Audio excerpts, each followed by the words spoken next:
Hello વિદ્યાર્થી મિત્રો, good morning everyone. હું હેમંત શાહ તમારા બધાનું લર્નિંગ પોકેટની આ યુટ્યુબ ચેનલ ઉપર હાર્દિક સ્વાગત કરું છું. Welcome everyone. ચલો બધા ફટાફટ જોડાઈ જાઓ અને આશા રાખું છું કે મારો અવાજ તમારા સુધી એકદમ ક્લિયર આવે છે. तो उस उम्मीद के साथ आज के इस प्यारे से सेशन की शुरुआत करेंगे. टॉपिक તમને બધાને જ ખબર છે, આપણે સુરેખ સમીકરણ ભણવાના છીએ. બરાબર, એકદમ એકડે એકથી શરૂઆત કરીશું. એકદમ બેસિક કન્સેપ્ટ સાથે ભણાવવાનો મારો એક નાનકડો અને સારો એવો પ્રયત્ન હશે. બરાબર. હવે જો એકચ્યુઅલીમાં તમે જોશો ને તો સિલેબસની અંદર આવું બધું તમને ક્યાંક કદાચ તમે કોઈક સીસીઈનો સિલેબસ વગેરે જોશો તો આવું બધું કશે લખ્યું ન હશે.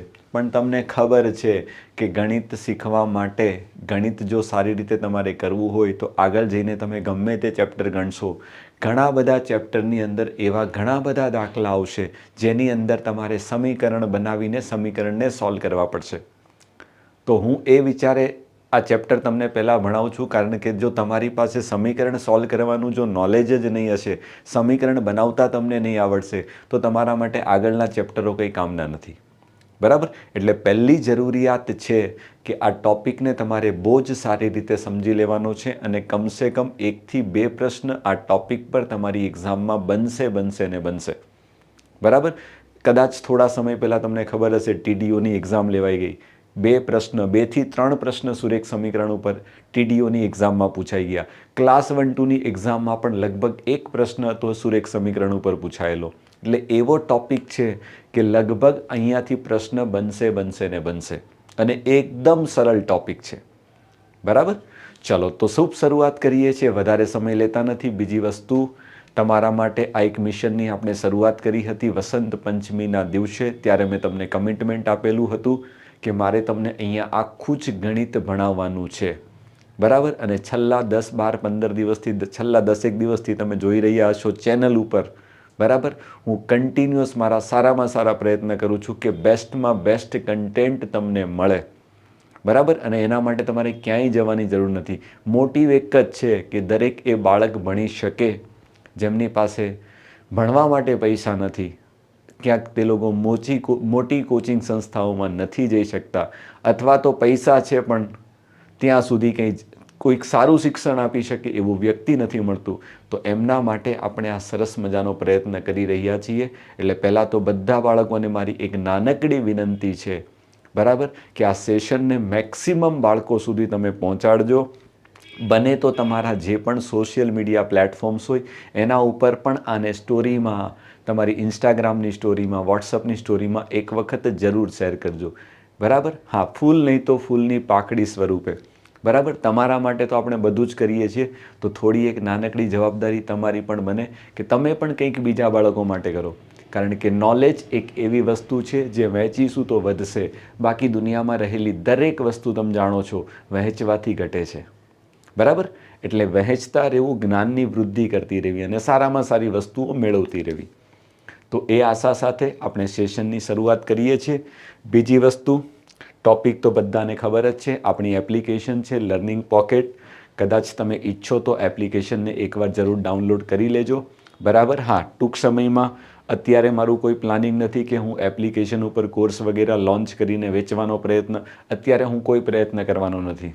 બરાબર. જ્યારે કરીશું ત્યારે અમે તમને સામેથી હું તમને જાણ કરીશ. બરાબર. એટલે અત્યારે તો આખું ગણિત આપણે તમને ફ્રીમાં જ ભણાવવાના છીએ. એટલે જરા પણ એ બાબતે ટેન્શન નહીં લેતા. મને ખબર છે ઘણા બધા બાળકોના મેસેજ આવી ગયા છે કે કદાચ હોઈ શકે ગામમાં લોકો વાતો કરતા હશે કે ભાઈ નવું છે, 5-15 દી ફ્રી ભણાવી દેશે, પછી કોર્સ વેચવા આવશે. ના, એ વેચીશું ત્યારે તમને હું સામેથી કહીશ. બરાબર. એટલે અત્યારે કોઈ પ્લાનિંગ નથી. પહેલાં તો તમને આખું ગણિત આપણે ભણાવવાનું છે એમ જ. પછી જોશું ઇન ફ્યુચર. જો લાગશે બાળકોનો સારો એવો રિસ્પોન્સ છે, મજા આવે છે, તો કંઈક ગુરુ દક્ષિણા જેવી વાતો કરીશું. પછી અત્યારે કોઈ જરૂર નથી આપણે. ઓકે. હા, તો એ બાબતે તમે નિશ્ચિંત થઈ જતો. આખું ગણિત તમને અહીંયા ભણાવવામાં આવશે. આ બધા જ ટૉપિક ઓલરેડી ચેનલ ઉપર છે. એક પ્રોપર પ્લેલિસ્ટ મેં બનાવેલું છે. ગણિત એકડે એકથી શીખવું હોય, પાયો એકદમ મજબૂત કરવો હોય, જેને ગણિતથી એક નેચરલ ડર લાગતો હોય, એણે એ પ્લેલિસ્ટ છે ને એને ફોલો કરવાની શરૂઆત કરી દેવી. જે પેડ કોર્સમાં નહીં મળશે ને હું શ્યોરિટી આપું છું એ વસ્તુ તમને અહીંયા હું આપવાનો પ્રયત્ન કરી રહ્યો છું. બરાબર? હા, એક વખત પ્લેલિસ્ટને ફોલો કરજો. વચ્ચેથી ગણિત ભણવાથી નહીં આવડે, પહેલી જ વસ્તુ કહી દઉં છું. એટલે જેનું ગણિત ઘણું વીક છે એમણે વચ્ચેથી ગણિત ભણવાનો પ્રયત્ન કરવો નહીં. બાળકો શું કરે, કદાચ ગણિત ભણવાની શરૂઆત કરે ને પહેલો ટોપિક રેખીય સમીકરણ મળે, સુરેખ સમીકરણ મળે, ભણવાની શરૂઆત કરી દે. હું કહું છું ને, આ એક, હું એવું નથી કહેતો કે ન ચાલે, પણ આ એક પ્રોપર વે નથી. આનાથી શું થશે, આગળ જતાં જો તમને થોડીક પણ વસ્તુ નહીં સમજાશે સારા લેવલ પર તો તમારો કોન્ફિડન્સ ઓછો થશે, અને આવું 5-15 વખત થશે ને એટલે ધીરે ધીરે પછી સબ્જેક્ટમાંથી વિશ્વાસ ઉઠવાની છે ને શરૂઆત થઈ જશે, અને પછી આપણને એવું જ અંદરથી ફીલ થશે કે અબ મેરે સે નહીં હોગા. શા માટે આવું કરીએ? એના કરતાં એકડે એકથી શરૂઆત કરીએ. બધું જ છે ચેનલ ઉપર, શરૂઆત કરો બસ. બરાબર? બાકી આપણે તમારા માટે હું કંઈ નહીં ઘટવા દઉં એ મારી ગેરંટી છે. બરાબર? ઘટશે તો તૈયારી કરવાવાળા ઘટશે, બાકી આપણા તરફથી સબ્જેક્ટમાં કંઈ નહીં ઘટે. ઓકે, ચલો, તો આ બધા સેશન છે, તમે એક વખત જોઈ લેજો. બરાબર? તો હવે શુભ શરૂઆત કરીએ છીએ. વધારે આપણે કંઈ સમય લેતા નથી. આ આપણું મિશન છે, ટૂંક સમયમાં આપણે પૂરું કરીને રહેશું. બરાબર? અને જોડે જોડે આ જેટલા પણ સેશન થાય છે બધાની તમારે PDF લેવાની હોય તો આપણી ટેલિગ્રામ ચેનલ છે, લર્નિંગ પોકેટ. કઈ ચેનલ છે? Learning pocket GPSC. એક સાથે લખજો, લર્નિંગ પોકેટ GPSC, વચ્ચે સ્પેસ આપતા નહીં. આ આપણી ટેલિગ્રામ ચેનલ છે. જેવો સેશન પતશે એટલે મારી આ જે હેન્ડ રિટન PDF છે ને, હું આ ચેનલ પર શેર કરું છું. બરાબર? તો તમારા માટે સારામાં સારું છે, વિડીયો જોયા પછી રિવિઝન કરવું હોય તો એ નોટ્સ મારી હશે, એના થકી તમારે રિવિઝન કરવાનું છે, પણ એનો મિસયુઝ નહીં કરતા. મિસયુઝ એટલે પછી થશે કેવું કે બાળકો એને પકડીને વાંચશે. ગણિત વાંચવાથી નહીં આવડે, હજી કહી દઉં છું. ગણિત એ ગણવાનો સબ્જેક્ટ છે. સમજણ પ્લસ ગણતર એટલે જ ગણિત થાય મારી ભાષામાં. આ મારો 11 વર્ષનો અનુભવ બોલે છે. સમજણ પ્લસ ગણતર એટલે ગણિત, વાત પૂરી. બરાબર? ખાલી સમજવાથી પણ નહીં આવડે ને ખાલી ગણતરીઓ કરવાથી પણ નહીં આવડે. બંને વસ્તુનું કોમ્બિનેશન છે, એ જ તમારા સબ્જેક્ટનું નામ છે ગણિત. ગણિત એટલે પેલું કહેવાય ને, જ્ઞાન સાથેની ગમ્મત. બસ પહેલાં નોલેજ ગેઇન કરો, કન્સેપ્ટ ક્લિયર કરો, સમજો, અને પછી એની જોડે બેટિંગ કરો, રમો, પ્રેક્ટિસ કરો. એટલે જ્ઞાન સાથેની રમત, એવું જ કંઈક નામ છે. બરાબર? ચલો, તો આટલી જ વાત કરીને આપણે સીધા ટોપિક ઉપર આવીશું. પહેલો સેશન છે, લગભગ 2 સેશનમાં ટોપિક પતી જશે. એમ તો એક સેશનમાં પણ પતી શકે, પણ મારી ઈચ્છા નથી, કારણ કે મારે તમને એક લેવલ સુધી ભણાવવું છે. બાકી હું ઈચ્છું તો તમે જશો માર્કેટમાં, ગમે ત્યાં જજો, કોઈ પણ સુરેખ સમીકરણ ભણાવશે ને એક સેશનમાં પતાવી જ દે, હું તમને શ્યોરિટી આપું છું. પણ આપણે પૂરા 2 સેશન લેશું, કારણ કે મને ખબર છે ટોપિક વધારે ઇમ્પોર્ટન્ટ છે. ઓકે, ચલો, તો સૌથી પહેલાં તો શુભ શરૂઆત કરીએ કે સાહેબ સુરેખ સમીકરણ કહેશું કોને? તો જો એકદમ સિમ્પલ ભાષામાં કહીએ તો એવું સમીકરણ કે જેની અંદર ચલની ઘાતાંક કેટલી હોય? 1 હોય. સમજો, એવું સમીકરણ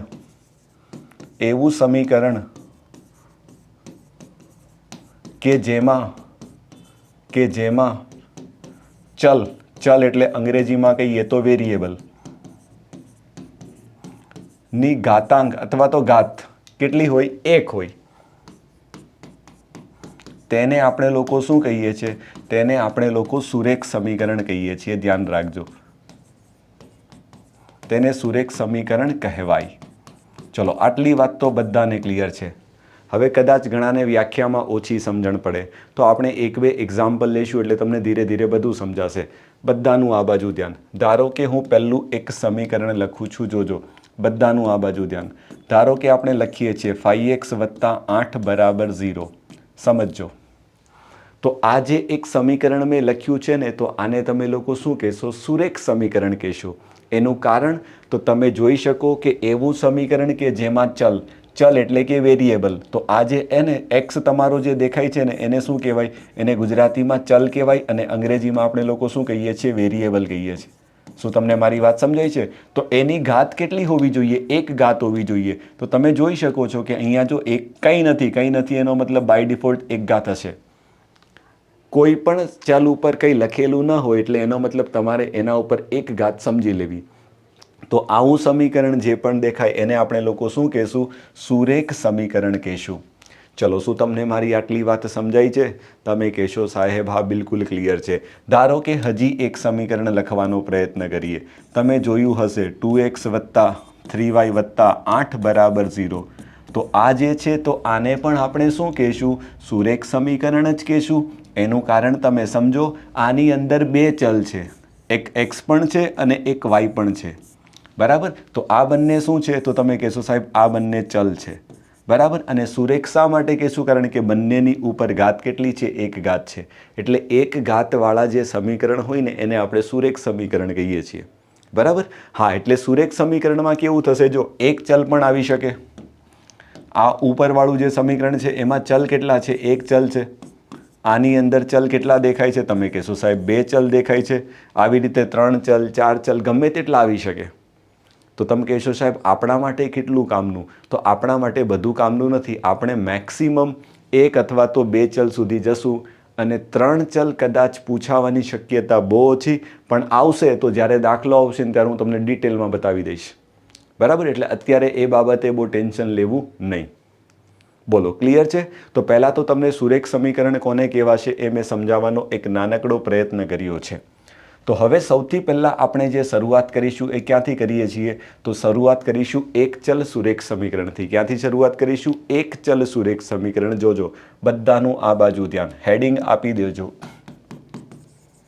એક ચલ સુરેખ સમીકરણ. અંગ્રેજીમાં કહેશું તો શું કહેશું ખબર? અંગ્રેજીમાં આના માટે શબ્દ છે linear equation. Linear equation in one variable. આવો અંગ્રેજીમાં શબ્દ છે, ઇન વન વેરિયેબલ. સમજો. બરાબર? ચલો, હવે કેવું દેખાશે? તો સૌથી પહેલાં તો આપણે સમજવાનો પ્રયત્ન કરીએ કે સાહેબ સુરેખ સમીકરણ એક ચલ કેવું દેખાય? તો સૌથી પહેલાં આપણે લેશું એનું પ્રમાણિત સ્વરૂપ. પ્રમાણિત એટલે કે વ્યાપક સ્વરૂપ, કે જનરલી સાહેબ આ કેવું દેખાય? તો પહેલાં તો એનું સ્વરૂપ સમજીએ. તો કોઈ પણ એક ચલ સુરેખ સમીકરણ હશે ને એનું વ્યાપક સ્વરૂપ કેવું હશે ખબર? આવું હશે, ax વત્તા b બરાબર 0. આવા સ્વરૂપે હોય છે, જ્યાં કન્ડિશન એવી બોલે છે કે એ છે ને 0 ન હોવો જોઈએ. સમજો. બરાબર? આવું હશે ને, આવું કોઈ પણ સમીકરણ તમને દેખાય એટલે તમારે શું સમજવાનું સાહેબ? આ એક ચલ સુરેખ સમીકરણ છે, જેની અંદર જોજો ધ્યાન આપજો, આ x દેખાય છે ને એને શું કહેવાય? ચલ. ચલ એટલે કે એને આપણે લોકો વેરિયેબલ કહીએ છીએ. બહુ સરળ છે. બરાબર? ઉપર આ જે એ દેખાય છે એને શું કહેવાય? તો એને શુદ્ધ ગુજરાતીમાં કહેવાય છે x નો સહગુણક. શું કહેવાશે? x નો સહગુણક, અથવા તો કોએફિશિયન્ટ ઓફ x કહેવાશે. ધ્યાન રાખજો, અંગ્રેજીમાં આવો શબ્દ છે. અને આ તમારો જે છેલ્લે બી દેખાય છે ને, આ બી, આ બીને શું કહેવાય ખબર? અચળ. અચળ એટલે કે કોન્સ્ટન્ટ, જેની કોઈ ફિક્સ વેલ્યુ હશે. તો કોઈ પણ એક ચલ સુરેખ સમીકરણ છે ને એ હંમેશા આવા સ્વરૂપમાં હોય છે. ધ્યાન રાખજો. હવે ઘણા બાળકો વિચારે સાહેબ આમાં તો અમને કંઈ સમજાય નહીં, અમને તો તમે જ્યાં સુધી ઉદાહરણ ન આપો ને ત્યાં સુધી તો ફિલિંગ જ ન આવે. ચલો, તો હવે થોડી ઘણી ફિલિંગ લઈ લઈએ કે સાહેબ ખરેખર કેવું દેખાય. તો હવે હું એક ઉદાહરણ લખું છું. ધારો કે લખીએ છીએ 4x વત્તા 12 બરાબર 0. તમે જોઈ શકો છો. તો આ જે દેખાય છે ને એને શું કહેવાશે? એને કહેવાશે એક ચલ સુરેખ સમીકરણ. સુરેખ સમીકરણ તો છે પણ એની અંદર ફક્ત એક જ ચલ, કયો? x દેખાય છે. તમે કહેશો ઓકે સાહેબ, મજા આવી ગઈ. હવે શું કરાય? હવે સૌથી આપણો મેઇન મુદ્દો છે કે આ એક ચલ સુરેખ સમીકરણને કેવી રીતે સોલ્વ કરશું? તો તમે બહુ સારી રીતે જાણો છો. શું કરવાનું? જે પણ ચલ તમારે શોધવાનો છે એને એક બાજુ રાખવાનો, બાકી બધાને ઉચકીને આપણે શું કરીશું? સામે લઈ જશું. બરાબર ને? ચલો, તો કેમનું કરીએ? તો +12 છે, પહેલાં એને સામે લઈ લો. તો કેવા થશે? -12 થશે. અને પછી આ 4 ગુણાકારમાં છે એ સામે જશે એટલે ભાગાકારમાં જશે. તો 4 ને 12 વડે ભાગશો તો ડાયરેક્ટ લખી દેવાનું 12 ભાગ્યા 4 એટલે x બરાબર કેટલા? -3. તો આ x બરાબર જે -3 મળે છે ને એને આપેલા સમીકરણનો ઉકેલ અથવા તો બીજ કહેવાય. ધ્યાન રાખજો. શું કહેવાય? ઉકેલ અથવા તો બીજ કહેવાય. ઘણું સરળ છે. શું તમને મારી વાત સમજાય છે? તમે કહેશો હા સાહેબ, એકદમ ક્લિયર છે. ચલો, ઘણા કે સાહેબ હજી એકાદ એક્ઝામ્પલ આપી દો. જેટલા એક્ઝામ્પલ આપો એટલા ઓછા છે. ચલો, એક એક્ઝામ્પલ હું હજી લઈ લઉં છું તમારા માટે. જોજો, અહીંયા લખીએ છીએ 5y વત્તા 17 બરાબર, જોજો લખીએ છીએ કેટલા? વાયના છેદમાં 3 સમજવાનો પ્રયત્ન કરજો. ચલો વાયના છેદમાં 3 નહીં 2 રાખો ને, પાછું ઘણી તકલીફ પડશે નહીતર તમને. વાયના છેદમાં 2 બરાબર આપણે ધારો કે લખીએ છીએ કેટલા, તો લખીએ છીએ 28 નહીં 26 આવું લખીએ છીએ. તો તમને કહેવામાં આવશે કે આને વત્તા લખું ને, વત્તાનું ચિહ્ન આવશે +26. જોજો આવું મેં તમને એક સમીકરણ આપ્યું છે. હવે મારે આને ઉકેલવાનું છે, સમજજો બરાબર. તો સૌથી પહેલાં તો તમને આ જે દેખાય છે ને એ ખરેખર એક ચલ સુરેખ સમીકરણ જ છે. તમે કહો છો સાહેબ કેટલું ભયંકર દેખાય છે. ડરવાની જરૂર નથી. ઇક્વલ ટુની ડાબી બાજુ પણ ઘણા બધા પદો છે ને જમણી બાજુ પણ પદો છે, પણ તમે જોશો તો આખા સમીકરણમાં એક જ ચલ છે, કયો? વાય. અને તમે જોશો ને તો બંનેમાં ચલની ઘાતાંક કેટલી છે? 1. એટલે આને આપણે એક ચલ સુરેખ સમીકરણ કહીશું બરાબર. ચલો હવે આની ગણતરી કેવી રીતે કરશું? તો તમે બધા સમજદાર બાળકો છો, બોલો શું કરીશું? તો આપણે વાય શોધવાનો છે. તો આપણે શું કરીશું? વાયને એક બાજુ રાખીશું, બાકી બધાને ઉચકીને સામે લઈ લઈશું. ચલો તો જો અહીંયા 5y ને એમને એમ રવા દઈએ, તમે કહેશો બરાબર છે. આ વત્તા y/2 ને આ બાજુ લઈ લઈએ તો ઓછા y/2 થઈ જશે બરાબર. જોજો 26 તો છે જ, અને +17 ને સામે લઈ લઈએ તો -17 થશે. તમે કહેશો સાહેબ એકદમ ક્લિયર છે બરાબર. હવે આનું સાદુરૂપ આપતા તમને આવડે. જોજો 5y માંથી y/2 ને કેમ બાદ કરશો? તો ક્રોસ ગુણાકાર થશે. 5 દુ 10y, 10y માંથી y જશે તો 9y આવશે. તો 9y ના છેદમાં 2 બરાબર કેટલા આવશે? તો 26 માંથી 17 જશે તો તમે કહેશો સાહેબ 9 આવશે. કેટલા આવશે? 9. હવે કોઈ ફાયદો થશે? તો જો સરસ મજાના 9 કેન્સલ, તો એનો મતલબ y બરાબર કેટલા આવશે? તો 2 આવશે. તો આ જે y બરાબર 2 આવે છે ને એને શું કહેવાય? આપેલા એક ચલ સુરેખ સમીકરણનો ઉકેલ કહેવાય. ક્લિયર? ચલો આશા રાખું છું કે એકદમ ક્લિયર છે. આમાં કંઈ મગજ ચલાવવા જેવું છે જ નથી. આમાં શું મગજ ચલાવવાના? એક ચલ છે બરાબર. સુરેખ શા માટે કહીએ છીએ સમજવાનું છે ને કેવી રીતે સોલ્વ કરાશે. કદાચ ન સમજાવું ને તોય તમને આવડે જ છે. આટલું તો તમને બેસિક નોલેજ બધાને છે જ બરાબર. ચલો તો હવે પછી આપણે જે સૌથી મેઇન વાત સમજવાની છે એ કઈ છે? એ છે સાહેબ દ્વિચલ સુરેખ સમીકરણ બરાબર ને. આ સૌથી અગત્યનો મુદ્દો છે. દ્વિચલ સુરેખ સમીકરણ અંગ્રેજીમાં કહેશું તો શું કહેવાશે? તો અંગ્રેજીમાં કહેશું તો લિનિયર ઇક્વેશન ઇન 2 વેરિયેબલ. કેટલા? 2 વેરિયેબલ હશે. સમજો એને શું કહેશું આપણે? શુદ્ધ ગુજરાતીમાં કહેશું દ્વિચલ સુરેખ સમીકરણ. એટલે અત્યાર સુધી કેવું હતું કે સમીકરણની અંદર ફક્ત એક જ ચલ આવતો હતો. હવે આપણા સમીકરણમાં કેટલા ચલ આવશે? તો તમે કહેશો સાહેબ 2 ચલ આવશે. કેટલા ચલ આવશે? 2 ચલ આવશે. જો સમજવાનો પ્રયત્ન કરજો. ચલો ધારો કે પહેલાં તો મારી ઈચ્છા એવી છે કે પહેલાં તો આપણે આનું શું કરીએ? વ્યાપક સ્વરૂપ લખીએ. વ્યાપક એટલે કે પ્રમાણિત સ્વરૂપ, સ્ટાન્ડર્ડ ફોર્મ. કે સાહેબ કેવું દેખાય? તો જો કોઈ પણ દ્વિચલ સુરેખ સમીકરણ કેવું દેખાશે તો એનું હું વ્યાપક સ્વરૂપ અહીંયા લખવાનો પ્રયત્ન કરું છું. તો સ્વરૂપ એવું છે, ડાબી બાજુમાં લખીએ એટલે આપણી પાસે થોડી સારી એવી જગ્યા વધશે. ax + by + c બરાબર 0. જ્યાં કન્ડિશન એવી છે કે a બરાબર 0 ન હોવો જોઈએ અને b બરાબર 0 ન હોવો જોઈએ. તમે કહેશો સાહેબ આનો મતલબ શું છે? તમે ન સમજાવ્યું, આગળ પણ લખ્યું હતું. તો હવે તમે સમજો. જો એની મૂલ્ય છે ને એ 0 ક્યારેય ન હોવું જોઈએ. એનું કારણ છે કે જો આ 0 થશે ને તો આખું પદ 0 થઈ જશે, અને આખું પદ 0 થઈ જશે ને તો તમારું જે સુરેખ સમીકરણ છે ને એ દ્વિચલ નહીં રહે, એક ચલ બની જશે. એ એક ચલ બની જશે એટલે કન્ડિશનમાં લખવામાં આવે છે. સમજો થોડું હે ને. એ જ રીતે y છે ને એ પણ b છે ને એ 0 ન હોવો જોઈએ. કારણ કે જો b નું મૂલ્ય 0 થઈ જાય તો આખું પદ 0 થઈ જશે. તો વધશે કેટલા? ax + c વધશે. તો એવા સંજોગોમાં તમારું જે સુરેખ સમીકરણ છે ને, જે દ્વિચલ છે એ દ્વિચલ ન રહે, એ એક ચલ બની જાય. એટલે કન્ડિશન લખવામાં આવે છે. ઓકે, થોડું સમજો, બહુ સરળ છે. હવે આપણે જોઈએ કે સાહેબ આનું ચમનું રહેશે. તો આની અંદર તો જો સૌથી પહેલાં તમને 2 ચલ દેખાય છે. કોણ ખબર? આ x દેખાય છે તે x, અને આ બીજો જે y દેખાય છે આને આપણે લોકો શું કહીએ છીએ? ચલ એટલે કે વેરિયેબલ કહીએ છીએ. આ જે તમને c દેખાય છે એને તમે શું કહેશો? અચળ પદ કહેશો. આ બધાને ખબર છે, કોન્સ્ટન્ટ જેની ફિક્સ વેલ્યુ હશે. હવે સમજવાનો પ્રયત્ન કરજો. આગળ જે તમને a દેખાય છે, આ a, એને શું કહેવાય? તો એને કહેવાશે x નો સહગુણક. શું કહેવાશે? તો તમે કહેશો સાહેબ x નો સહગુણક કહેવાશે. અને આ પાછળ જો તમને કોણ દેખાય છે? b દેખાય છે ને, સરસ મજાનો b. એને શું કહેવાશે? તો એને કહેવાશે y નો સહગુણક. શું તમને મારી વાત સમજાય છે? ક્લિયર? બહુ જ સરળ છે. જોજો, આટલી વાત તો મારા હિસાબે બધાને ક્લિયર છે કે કોઈ પણ દ્વિચલ સુરેખ સમીકરણ છે ને આવું દેખાય. ચલો, હવે ઘણાને શું થાય, સાહેબ અમને ફિલિંગ તો ત્યારે જ આવે જ્યારે તમે એક સરસ મજાનું ઉદાહરણ આપો. ચલો, તો હવે થોડું ઉદાહરણ લઈને ફીલ કરવાનો, સમજવાનો પ્રયત્ન કરીએ. ધારો કે હું લખું છું 5x + 3y = 30. આવું એક સમીકરણ મેં લખ્યું છે. તો તમે જોઈ શકો છો આ આપણું કેવું છે, તો આ આપણું દ્વિચલ સુરેખ સમીકરણ છે. ધ્યાન રાખજો. બરાબર? હા. ચલો, હવે મારો મેઇન મુદ્દો શું છે કે હવે મારે આને ઉકેલવું છે ને આને સોલ્વ કરવું છે. તો હું કેવી રીતે કરીશ બોલો? બીજી વસ્તુ ખાસ ધ્યાન રાખજો, તમને લાગે છે આ બધું હું એટલે લખાવું છું કારણ કે એક વખત એક્ઝામમાં છે ને આવો પ્રશ્ન બનેલો, એક દ્વિચલ સુરેખ સમીકરણ આપી દીધેલું અને કીધેલું હતું કે નીચેનામાંથી કયું દ્વિચલ સુરેખ સમીકરણ છે ને એ પ્રમાણિત સ્વરૂપે છે. પ્રમાણિત સ્વરૂપે હોવાનો મતલબ શું થાય ખબર? તમારો x, y અને c બધા ક્યાં હોવા જોઈએ ખબર?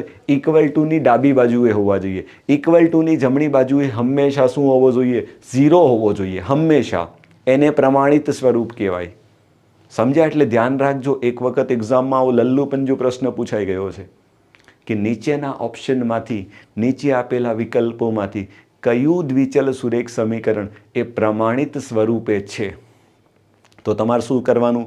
વાત સમજાઈ ગઈ? હા, જોઈ લેવાનું કે કયા ઓપ્શનમાં બધી વસ્તુ ઇક્વલ ટુની ડાબી બાજુએ છે, ઇક્વલ ટુની જમણી બાજુએ હંમેશા 0 હોવો જોઈએ. Okay, done? હા, એ આવશે આ બધા પ્રશ્ન, ત્યારે હું નહીં સમજાવું, એટલે અત્યારે જ બહુ ડિટેલમાં સમજાવું છું. જોજો, આ બધા કન્સેપ્ટ છે, જેટલું સારું સમજશો ને એટલી મજા આવશે. બરાબર? હા. ચલો, હવે આને મારે સોલ્વ કરવું છે. બોલો કેમ કરીશું? શું સોલ્વ થશે ખરા? શું તમે આ એકલા સમીકરણને સોલ્વ કરવા માંગો તો શું તમે આને સોલ્વ કરીને x અને y ની કિંમત મેળવી શકશો ખરા? તો લગભગ ઘણા બધા બાળકો જોજો શું કરશે ખબર? આને મેળવવાનો પ્રયત્ન કરશે. તો હું તમને કહી દઉં ને કે આને છે ને તમે ઉકેલવાનો પ્રયત્ન કરશો ને તો મેળ નહીં પડશે. કારણ કે જનરલી જો કેવું હોય છે, હું તમને શીખવાડું છું, તમારા સમીકરણમાં જેટલા ચલ હોય ને એટલા સમીકરણ તમારી પાસે હોવા જોઈએ. હવે અહીંયા લોચો ક્યાં છે? ચલ કેટલા છે? 2. અને સમીકરણ તમને કેટલા આપ્યું છે? ફક્ત એક જ આપ્યું છે. તો જો ઉકેલીને તમારે એક ઉકેલ મેળવવું હોય ને તો પાક્કું છે કે તમારી પાસે આના જેવું હજી એક બીજું સમીકરણ હોવું જોઈએ. એકલાથી કંઈ થશે નહીં. બરાબર? તો એનું કારણ એવું છે, તો સમજો. હવે જો આ એક જ સમીકરણ તમને આપવામાં આવે, સમજો, તો આ એક જ સમીકરણ જો તમને આપવામાં આવે અને એમ કહેવામાં આવે કે આને ઉકેલો, તો આના કેટલા ઉકેલ મળે ખબર? આના અનંત ઉકેલ મળે. આ જે તમને સમીકરણ દેખાય છે ને, આના કેટલા ઉકેલ મળે તમને ખબર છે? વાસ્તવિકતા એવી છે કે આને અનંત ઉકેલ મળે. તમે કહેશો સાહેબ શું વાત કરો છો? એકદમ સાચી વાત કરું છું. જોજો કઈ રીતે, સમજો. હવે જો મારી ઈચ્છા થાય, સપોઝ જોજો, હું ધારો કે અહીંયા x = 3, x = 0 મૂકું. સમજો, જો x નું મૂલ્ય 0 મૂકો તો આ 0 થઈ જાય. તો 3y = 30 થશે. તો y નું મૂલ્ય કેટલું થશે? તો તમે કહેશો સાહેબ 10 થશે. સમજો, તમારે જે કરવું એ કરી શકાય. હવે તમને ઈચ્છા થાય કે ના સાહેબ હું હવે એક કામ કરું, y નું મૂલ્ય 0 મૂકું. જો તો y 0 મૂકવામાં આવશે તો 5x = 30 થશે. તો x નું મૂલ્ય કેટલું થશે? 6 થશે. હવે તમારી ઈચ્છા થાય કે સાહેબ એક કામ કરો, હું x = 3 મૂકું. સમજો, x = 3 મૂકીશ તો 5 તેરી કેટલા થશે? 15. 30માંથી 15 જશે તો 15 વધશે. તો 3y ની વેલ્યુ જો 15 વધશે તો y બરાબર કેટલા થશે? 5 થશે. એટલે તમે સમજવાનો પ્રયત્ન કરો કે હું xની જેટલી અલગ અલગ વેલ્યુ મૂકતો જઈશ એ પ્રમાણે મને yની એટલી અલગ અલગ વેલ્યુ મળતી જશે. તો xની જો હું અહીંયા અનંત અલગ અલગ કિંમત મૂકીશ તો yની મને આવી અનંત અલગ અલગ વેલ્યુ મળશે. તો એનો મતલબ એવો થયો કે જો એક જ દ્વિચલ સુરેખ સમીકરણ હશે, એક જ દ્વિચલ સુરેખ સમીકરણ હશે તો આને કેટલા ઉકેલ હશે ખબર? અનંત ઉકેલ હશે.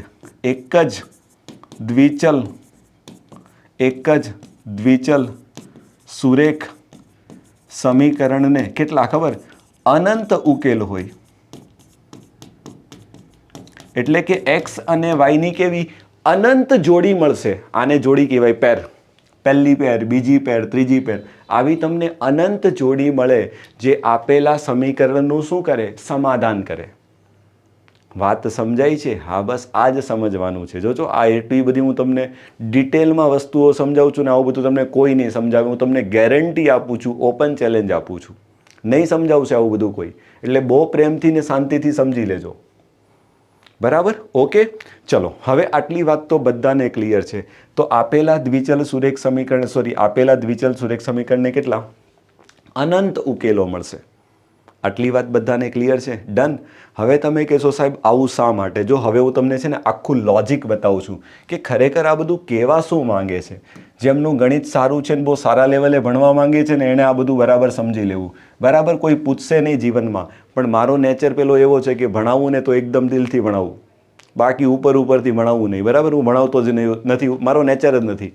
ચલો તમે વિચારો, જો હું આવી રીતે ફ્રી ક્લાસીસમાં આટલું લેવલ આપતો હોઉં તો કદાચ કાલે ઉઠીને પેડ ક્લાસની શરૂઆત કરું તો શું થશે મને નથી ખબર. બરાબર ને? એટલે એ સમજજો ખાસ. તો હવે જો ખરેખર પ્રેક્ટિકલી સમજીએ ને તો યાદ કરો, સ્કૂલની અંદર જો તમે લોકો ગ્રાફ દોરતા હતા, યાદ કરો, તમારા શિક્ષકે ગ્રાફ દોરવાનું શીખવાડ્યું હશે.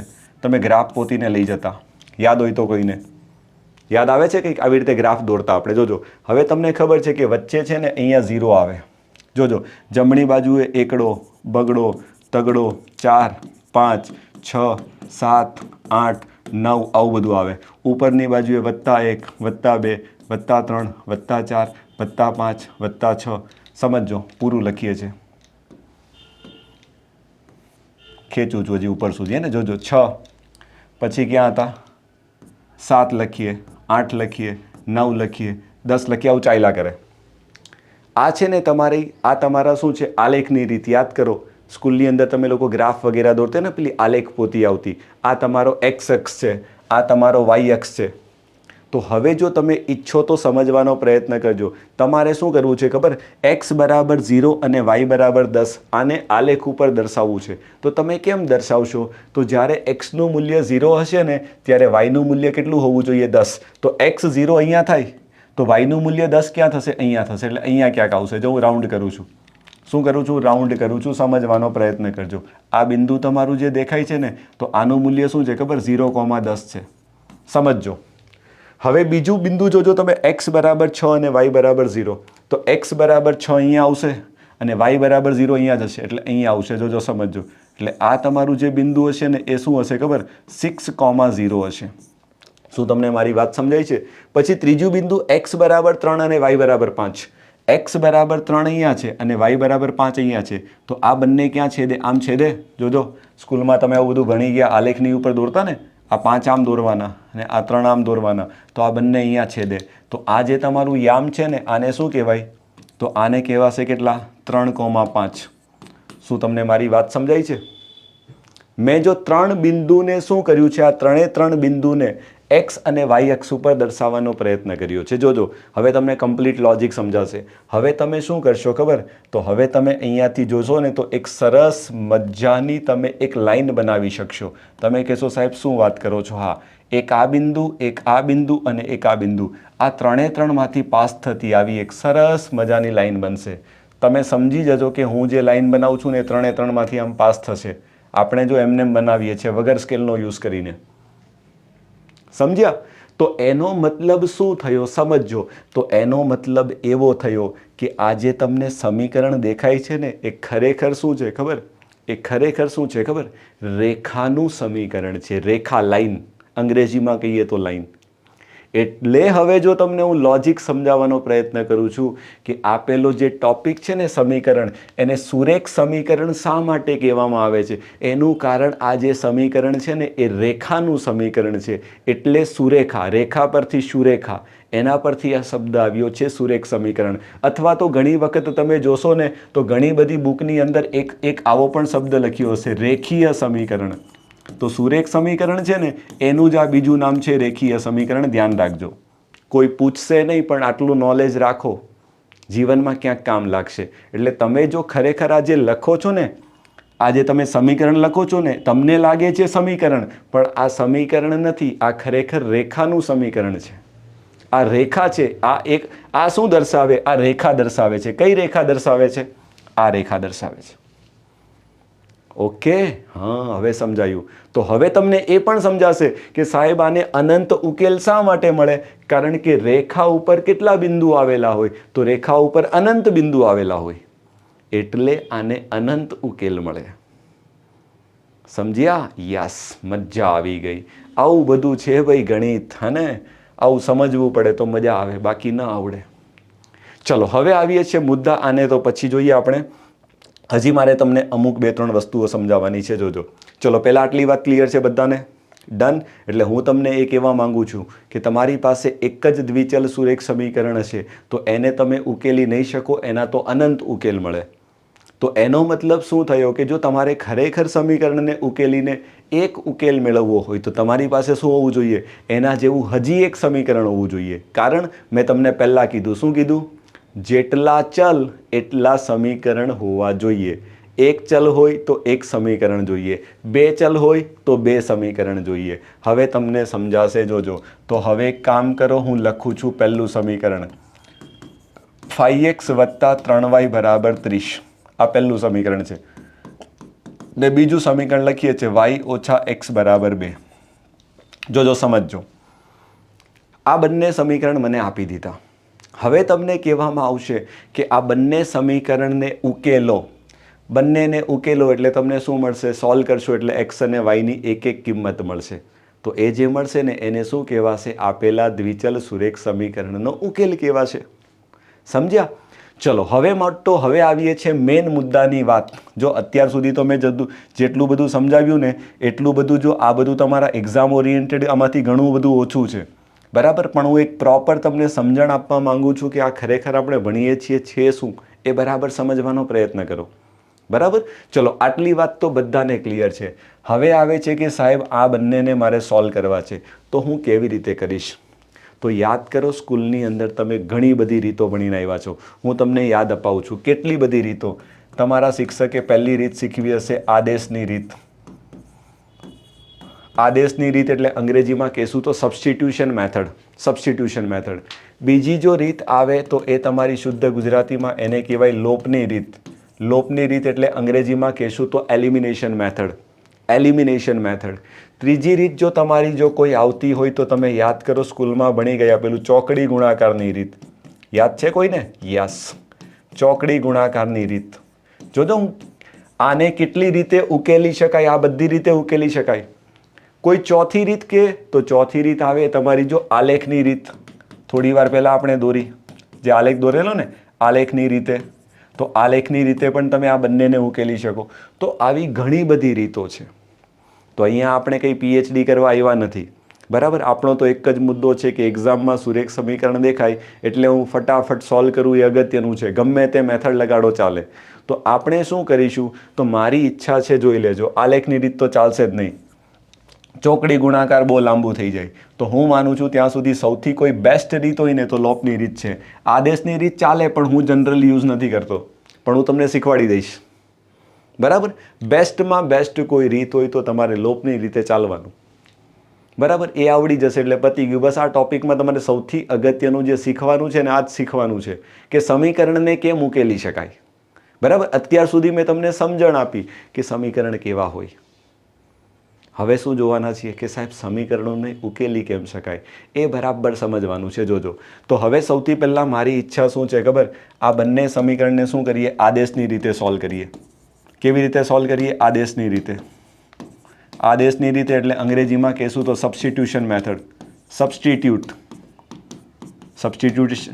Substitution method. યાદ કરો, તમે લોકો ક્રિકેટ મેચ વગેરે જોતા હો ને, ફૂટબોલ વગેરેની મેચ, તો એમાં વચ્ચે પ્લેયરો સબસ્ટિટ્યૂટ થાય, એકની જગ્યાએ બીજું આવે. That is called as two substitute કરના, યાની કે ચેન્જ કરના, બદલના. બરાબર? તો આની અંદર આપણે શું કરશું તો સમજજો. ધારો કે આ બંને સમીકરણ આપવામાં આવે તો હું શું કરીશ? જોજો, હું શું કરીશ? આ બીજા સમીકરણમાં y - x = 2 છે ને, તો એક કામ કરીએ, આને આવું લખી શકાય, y - x ને હું સામે લઈ લઉં તો x + 2 આવું લખી શકાય? તમે કહેશો સાહેબ હા બરાબર. તો yની આ જે કિંમત મળી ને એને હવે આપણે શું કરશું ખબર? આ yની જે કિંમત મળી એને ઉચકીને પહેલા સમીકરણમાં મૂકી દેશું. એટલે જો આવું થશે મારું પહેલું સમીકરણ શું છે? 5x + 3y = 30 છે. તમે કહેશો સાહેબ હા. હવે તમારે આની અંદર શું કરવાનું? કોઈ પણ એકને આદેશ આપી દેવાનો. એટલે હું એવો આદેશ આપું છું, શું આદેશ આપું છું ખબર? કે વાયની જગ્યાએ તમે એક્સ મૂકો. હું શું કરું છું? વાયને સબસ્ટિટ્યૂટ કરું છું કે વાયની જગ્યાએ હું એક્સ લઈને આવું છું. એટલે મારું કામ સરળ થઈ જશે. તો જો 5x ને એમને એમ રવા દઈએ, 3 એમને એમ રહેશે અને હું વાયની જગ્યાએ શું લખી શકું? તો વાયની જગ્યાએ આપણે લખી શકીએ x + 2. સમજો બરાબર કેટલા થશે? તો બરાબર થશે 30. ક્લિયર? હવે શું થશે તમે બધા જાણો છો. જોજો તમારા માટે એક સ્ટેપ વધારે લખું છું. 3 અંદર જશે તો 3x અને 3 દુ કેટલા થશે? 6. બરાબર કેટલા થશે? 30. ઓકે. હવે 5 અને 3 કેટલા થશે? 8x થશે, વત્તા 6 સામે જશે તો ઓછા કરી નાખો તો 24. તો x બરાબર કેટલા મળશે? 3. હવે જો xની કિંમત તમને 3 મળી ગઈ તો આ 3ને ઉચકીને ક્યાં મૂકો? તો જ્યાં ગણતરી સરળ પડે તો અહીંયા મૂકી દો. તો અહીંયા મૂકી દેવાથી વાયની કિંમત તમને કેટલી મળશે? તો 3 + 2 કેટલી મળશે? 5 મળશે. યાદ કરો. ડન? ક્લિયર? તો આ તમારું શું થશે? તો આ જે તમને મળ્યું ને x બરાબર 3 અને y બરાબર 5, એટલે તમને એક જોડી મળશે x અને yની. કઈ જોડી મળે? તો xની કિંમત 3 અને yની કિંમત 5. તો આને શું કહેવાશે? તો આને કહેવાશે આપેલા દ્વિચલ સુરેખ સમીકરણનો ઉકેલ કહેવાય. અને કેવો ઉકેલ કહેવાય ખબર? અનન્ય ઉકેલ. અનન્યનો મતલબ થશે એક ઉકેલ. બરાબર? એક જ ઉકેલ મળશે. ઘણા કે સાહેબ બે કિંમત છે ને? ના, x અને y બંનેની એક એક કિંમત, એટલે આને અનન્ય એક જ ઉકેલ કહેવાય. આખી જોડી છે ને એને એક ઉકેલ કહેવાય. એવું નહીં વિચારતા કે સાહેબ આની અંદર તો બે કિંમત દેખાય છે તો બે ઉકેલ નથી. ના, એક જ ઉકેલ છે પણ પેર સ્વરૂપે મળે છે, જોડી સ્વરૂપે મળે છે. બોલો, ક્લિયર છે? ડન? તો આ થઈ ગઈ તમારી કઈ રીત? આદેશની રીત. તો આદેશની રીતમાં આપણે શું કરીશું? જે પણ બંને સમીકરણ આપ્યા હોય એમાંથી જે સમીકરણમાંથી તમને લાગે કે હું સરળતાથી આદેશ લઈ શકીશ. હવે જો મેં આદેશ આનો શા માટે લીધો? કારણ કે અહીંયાથી તમારું કામ સરળ થતું હતું કે y બરાબર xને સામે લઈ લઈએ તો y બરાબર x + 2 ને આમાં મૂકવું સરળ છે. એટલે આપણે આવું કરીએ છીએ. એટલે એ થોડું જોઈ લેવાનું ક્યાં સરળ પડે. જ્યાં ગણતરી સરળ પડે ત્યાં આદેશ લઈ શકાય. બોલો, ક્લિયર છે? તો મારા હિસાબે આ પહેલી રીત બધાને ક્લિયર હશે. બોલો હા યા ના? એક જ મિનિટ ને, ખાલી પાણી પી લઈએ.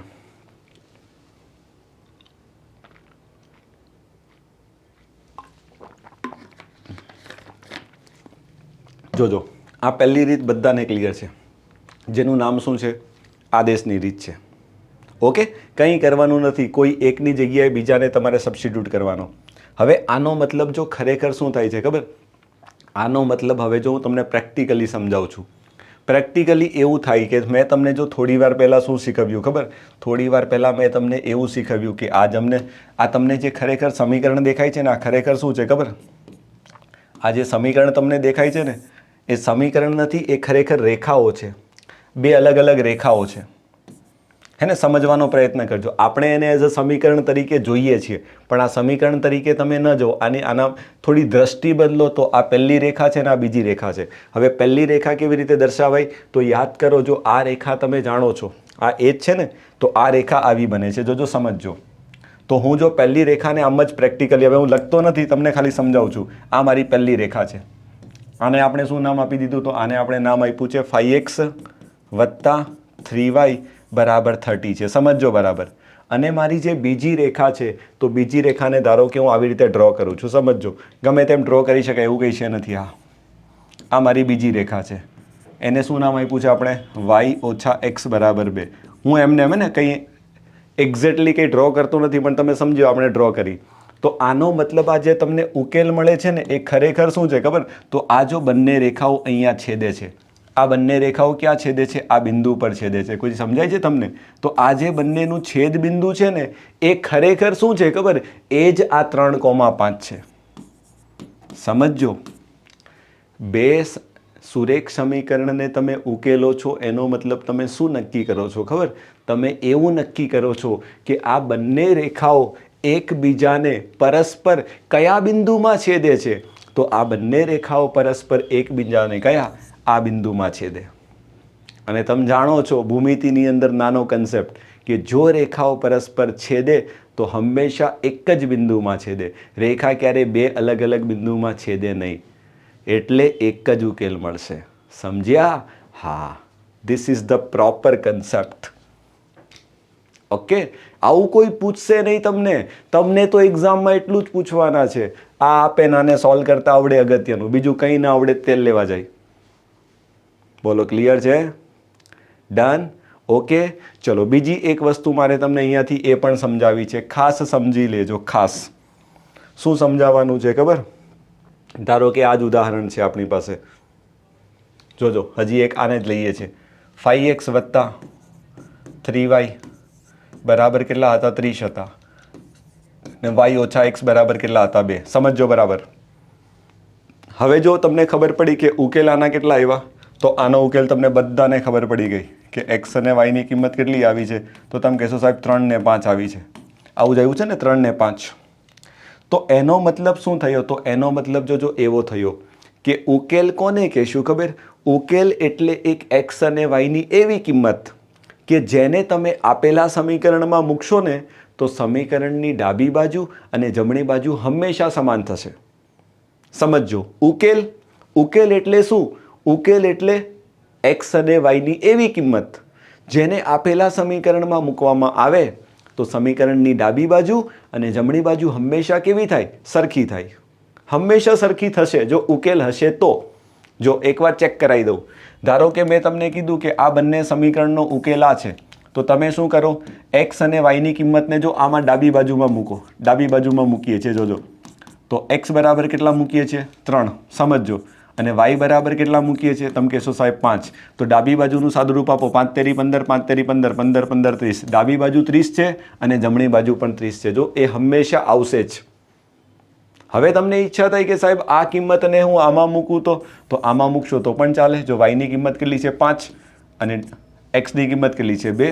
સોરી 3 છે ને, તો 5 માંથી 3 જશે તો 2. તો ડાબી બાજુનો જવાબ કેટલો આવે છે? જો 2 આવે છે. જમણી બાજુનો પણ 2 જ આવે છે. એટલે ઉકેલનો મતલબ શું થશે? સમીકરણની એવી કિંમત, x અને y ની એવી કિંમત જેને સમીકરણમાં મૂકવામાં આવે તો ડાબી અને જમણી બાજુ હંમેશા કેવી થશે? સરખી થશે. ઓકે, ચલો હવે આવું હું એટલે સમજાવું છું કારણ કે એક વખત એક્ઝામમાં આવો પ્રશ્ન પૂછાઈ ગયો કે કોઈ એક સમજો, કોઈ એક ચલ સુરેખ સમીકરણ, સમજો લખું છું, કોઈ એક ચલ સુરેખ સમીકરણ 5x વત્તા આલ્ફા બરાબર 12 નો એક ઉકેલ નો ખાલી ઉકેલ 2 હોય તો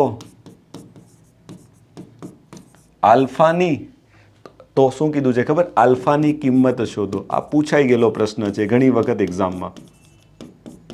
સમજો, તમને સમીકરણ કયું આપી દીધું છે? આવું આપી દીધું છે. સમજો બરાબર. ઓકે, આનો ઉકેલ કેટલો કહી દીધો છે? 2 છે. તો તમને શું કીધું છે? આલ્ફાની કિંમત શોધો. તો મેં તમને થોડી વાર પહેલા કીધું કે સમીકરણના ઉકેલનો મતલબ શું થાય? તો ઉકેલનો મતલબ x અથવા તો y ની કિંમત થાય. તો હવે આ કેવું સમીકરણ છે ખબર? એક ચલ સુરેખ સમીકરણ છે. તો ઉકેલ એટલે ખરેખર શું થાય? x ની કિંમત થાય. જો એક ચલ હશે તો. જો દ્વિચલ હશે તો શું થશે? x અને y ની કિંમત થશે. તો તમારે શું કરવાનું? આ જે બગડો છે ને એને શું કરવાનું? જ્યાં પણ x દેખાય ને એની જગ્યાએ બગડો મૂકી દેવાનો. કારણ કે તમે જાણો છો કે ઉકેલ શું કરે? આપેલા સમીકરણનું સમાધાન કરે. બરાબર. ડન. એ મેં તમને અત્યારે જ સમજાવી દીધું કે ઉકેલ એટલે શું કરો? એને ઉચકીને તમે સમીકરણમાં મૂકશો ને એટલે ડાબી બાજુ અને જમણી બાજુ હંમેશા સરખી આવશે. બરાબર. એટલે તમારે કંઈ મગજ ચલાવવું નહીં. જો ઉકેલ આપવામાં આવે એટલે તમારે એને શું કરવું? x ની કિંમત માનીને સમીકરણમાં મૂકી દેવું. ચલો તો આમાં શું કરીએ? x બરાબર મેં મૂકીએ તો 5 દુ 10, તો 10 વત્તા આલ્ફા બરાબર કેટલા? 12. તો આલ્ફા બરાબર કેટલા થશે? 2 તમારો જવાબ. પૂછાઈ ગયેલો પ્રશ્ન છે. જો કેટલો સરળ છે. બોલો, ક્લિયર? ડન. બધાને મારી વાત સમજાઈ ગઈ. તો મારા હિસાબે પહેલાં તો ઉકેલનો મતલબ શું થાય એ બધાને સમજાઈ ગયું કે ઉકેલનો મતલબ શું થશે? ઉકેલનો અર્થ શું થાય? જે મેં તમને ડિટેલમાં સમજાવી દીધું. બરાબર. ઉકેલ એટલે શું થાય? એક્સની એવી કિંમત જેને તમે શું કરશો? સમીકરણમાં એક્સની જગ્યાએ મૂકી શકો.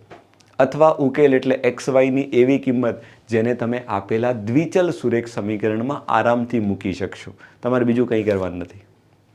Okay, clear? બધાને વાત સમજાઈ ગઈ? ચલો, તો આ તમારી વાત થઈ ગઈ. ઉકેલનો મતલબ મેં તમને સમજાવવાનો પ્રયત્ન કર્યો અને એનાથી કેવો પ્રશ્ન બની શકે એ પણ મેં તમને સમજાવી દીધો.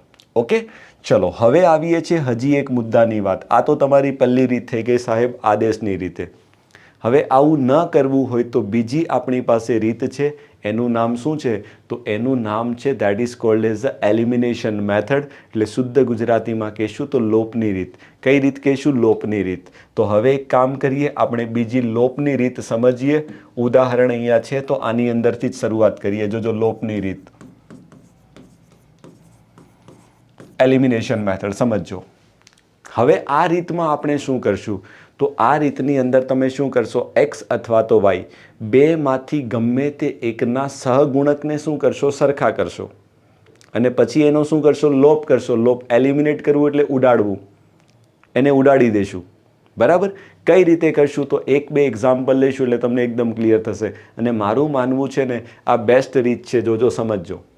હવે તમને કોઈ આવા બે સમીકરણ આપે ને તમને કે આ બંનેને ઉકેલીને એક્સ અને વાયની કિંમત શોધો, તો હવે જો આમાં થશે કેવું? તમે આદેશની રીતે કરવા જશો ને તો ઘણું બધું છે ને, ઘણી બધી ગણતરીઓ છે ને, મારી ભાષામાં કહે તો ગણતરીઓ ઘણી બધી ગંદી થઈ જશે.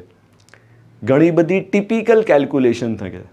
એટલે આવા સંજોગોમાં આદેશ ન લેવા જવાય. હવે તમે આદેશ લેશો કોનો? ઘણા કે સાહેબ આવું કરીએ તો ઘણા શું કરે ખબર? જો 5y સામે લઈ લે તો 3x બરાબર 1 વત્તા 5y. પછી શું કરે? 3ને સામે લઈ લે તો x બરાબર 1 વત્તા 5y ના છેદમાં 3. આ સાચું જ છે, ખોટું છે એવું નથી કહેતો. પછી શું કરે? આ કિંમત છે ને એને ઉચકીને આમાં મૂકે. આનાથી ગણતરીઓ છે ને બહુ ભયંકર થઈ જશે. મારી ભાષામાં ઘણી ગંદી ગણતરીઓ થશે. એટલે આવું ન કરાય. જનરલી આદેશ આપણે ક્યારે લઈશું ખબર? જ્યારે સમીકરણમાં એક્સ અને વાય બેમાંથી ગમે તે એકનો સહગુણક હોય ને 1 હોય તો આદેશની રીત લેશું. તો કદાચ તમારું કામ સરળ થશે. જો આગલાની અંદર એવું જ હતું, પહેલા સમીકરણમાં તો જો બંનેના સહગુણક છે ને એ 1 નહોતા, પણ બીજા સમીકરણમાં તમે જો એક્સ અને વાય બંનેના સહગુણક 1 હતા. એટલે આપણે એમાં થોડો આદેશ લેવાનો પ્રયત્ન કર્યો તો આ સરળ થઈ ગયું. સમજ્યા? આ રીતે સરળ થઈ ગયું. બરાબર? પણ આવા સમીકરણની અંદર જો તમે આદેશ લેવા જશો તો તમારું કામ છે ને હલવાઈ જશે. બરાબર? ગણતરીઓ ઘણી ગંદી થઈ જશે. એટલે ખોટું આ ઝંઝટમાં ન પડાય. તો આને સોલ્વ કરવા માટેની કોઈ બેસ્ટ રીત હોય તો શું કરાય? લોપની રીત વપરાય. મને એટલી ખબર પડે. એટલે આ કરવાનું નહીં. હું એમ નથી કહેતો આ ખોટું છે, પણ ન કરાય. લખું છું, ન કરાય. આ ધંધો ન કરાય. ઓકે, ચલો. તો હવે લોપની રીતમાં શું કરશું? તો તમે કહેશો એ પ્રમાણે કાં તો એક્સ કાં તો વાય બેમાંથી ગમે તે એકનો સહગુણક તમારે સરખો કરી નાખવાનો. હવે તમે કહેશો સાહેબ કોને કરીશું? તમારી જે ઈચ્છા. જ્યાં ગણતરી નાની થાય ને એને કરાય. તો 8 અને 3 એને સરખા કરી શકો અથવા 7 અને 5 એને સરખા કરી શકો. બોલો કોને સરખા કરવા છે? એમ તો જો બંને સરખા જ છે, કે એટલો લાંબો ફરક ન પડે. તો કદાચ તમારે એક્સને સરખો કરવો હોય તો પણ ચાલે ને જો વાયને સરખો કરવો હોય ને તો પણ ચાલે. બોલો શું કરીએ? તો મારી ઈચ્છા છે વાયને સરખો કરીએ. ચલો, તો 7 અને 5 છે ને એનો લસા લેવો પડે. તો 7 અને 5નો લસા કેટલો? 35. જો બધું શીખવાડી દીધું છે. એટલે કહું છું ગણિત શીખવું હોય ને તો સિક્વન્સમાં જેમ ભણાવું છું એમ ભણજો, નહીંતર કંઈ નહીં આવડે. હવે ડાયરેક્ટ સમીકરણ ચેપ્ટર ભણશો ને હું ડાયરેક્ટ આવી રીતે 7 અને 5નો લસા 35 લખી દઉં એટલે તમને શું લાગે? આ સાહેબ તો દે ધનાદન ભગાવે છે. પણ બધું તમને ડિટેલમાં શીખવેલું છે. તમને આવડતું નથી એટલે તમને ઝડપ લાગે છે. એટલે પહેલાં શીખો વસ્તુઓને, પછી ગણો એટલે મજા આવે. તો ચલો આપણે શું કરીએ? 7 અને 5નો લસા 35 આવે તો હું શું કરીશ? સમજવાનો પ્રયત્ન કરજો. અહીંયા બંને જગ્યાએ 35 લાવવા માટે, અહીંયા 35 લાવવા માટે પહેલાં આખા સમીકરણને કેટલા વડે? 5 વડે. ને અહીંયા 35 લાવવા માટે બીજા આખા સમીકરણને અહીંયા 7 વડે ગુણી નાખો. બરાબર? હા, બંનેના સહગુણક સરખા કરી નાખો.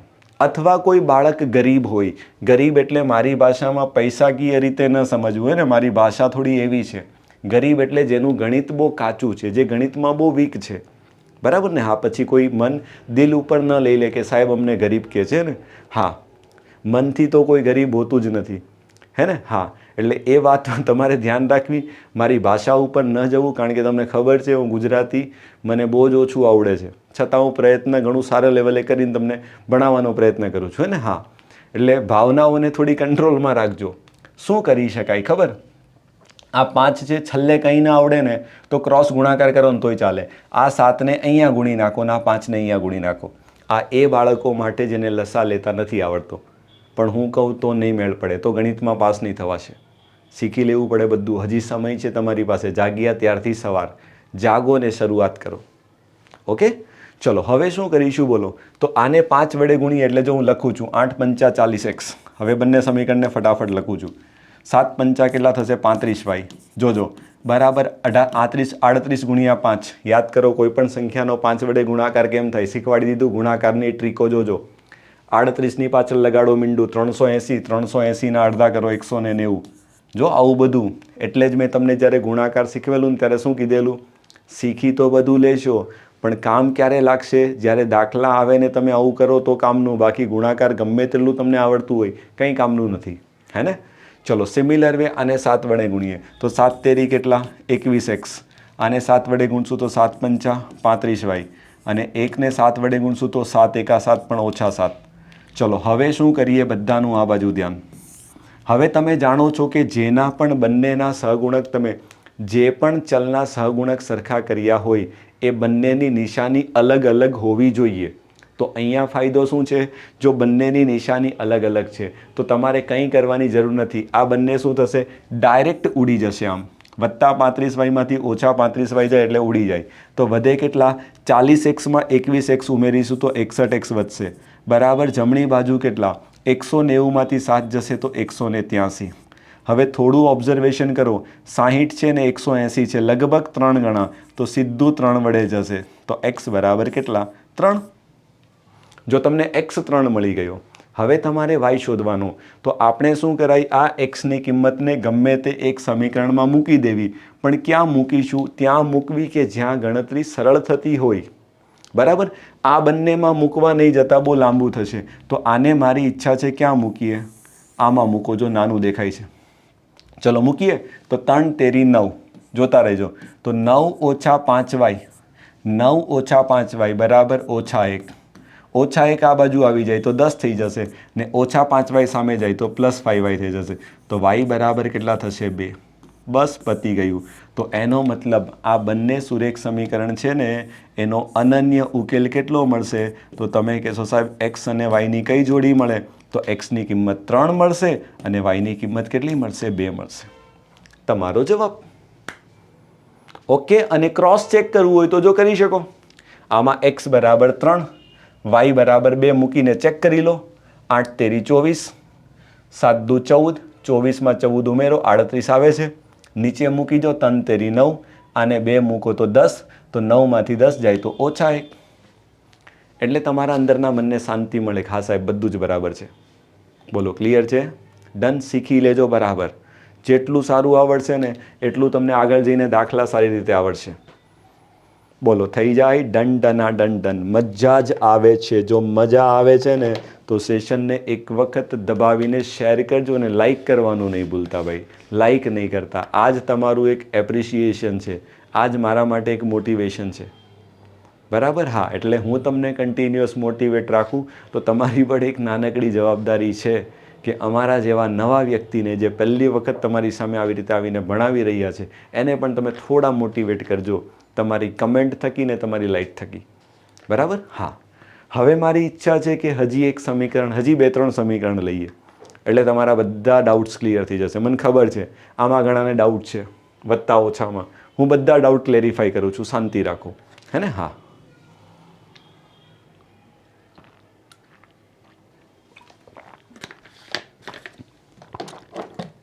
જોજો હવે કેમનું થશે બધાનું આ બાજુ ધ્યાન. આને મારે ઉકેલવું છે. શું કરશું બોલો? તો મને એટલી ખબર પડે કંઈ કરાય નહીં.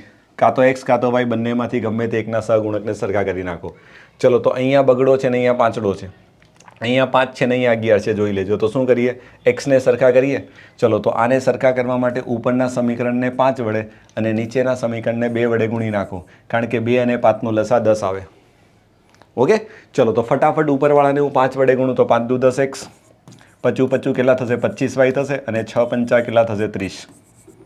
ચલો આને 2 વડે ગુણશું તો કેટલા થશે? 10x. આ કેટલા થશે? 11 દુ 22y થશે અને આ કેટલા થશે? 9 દુ 18.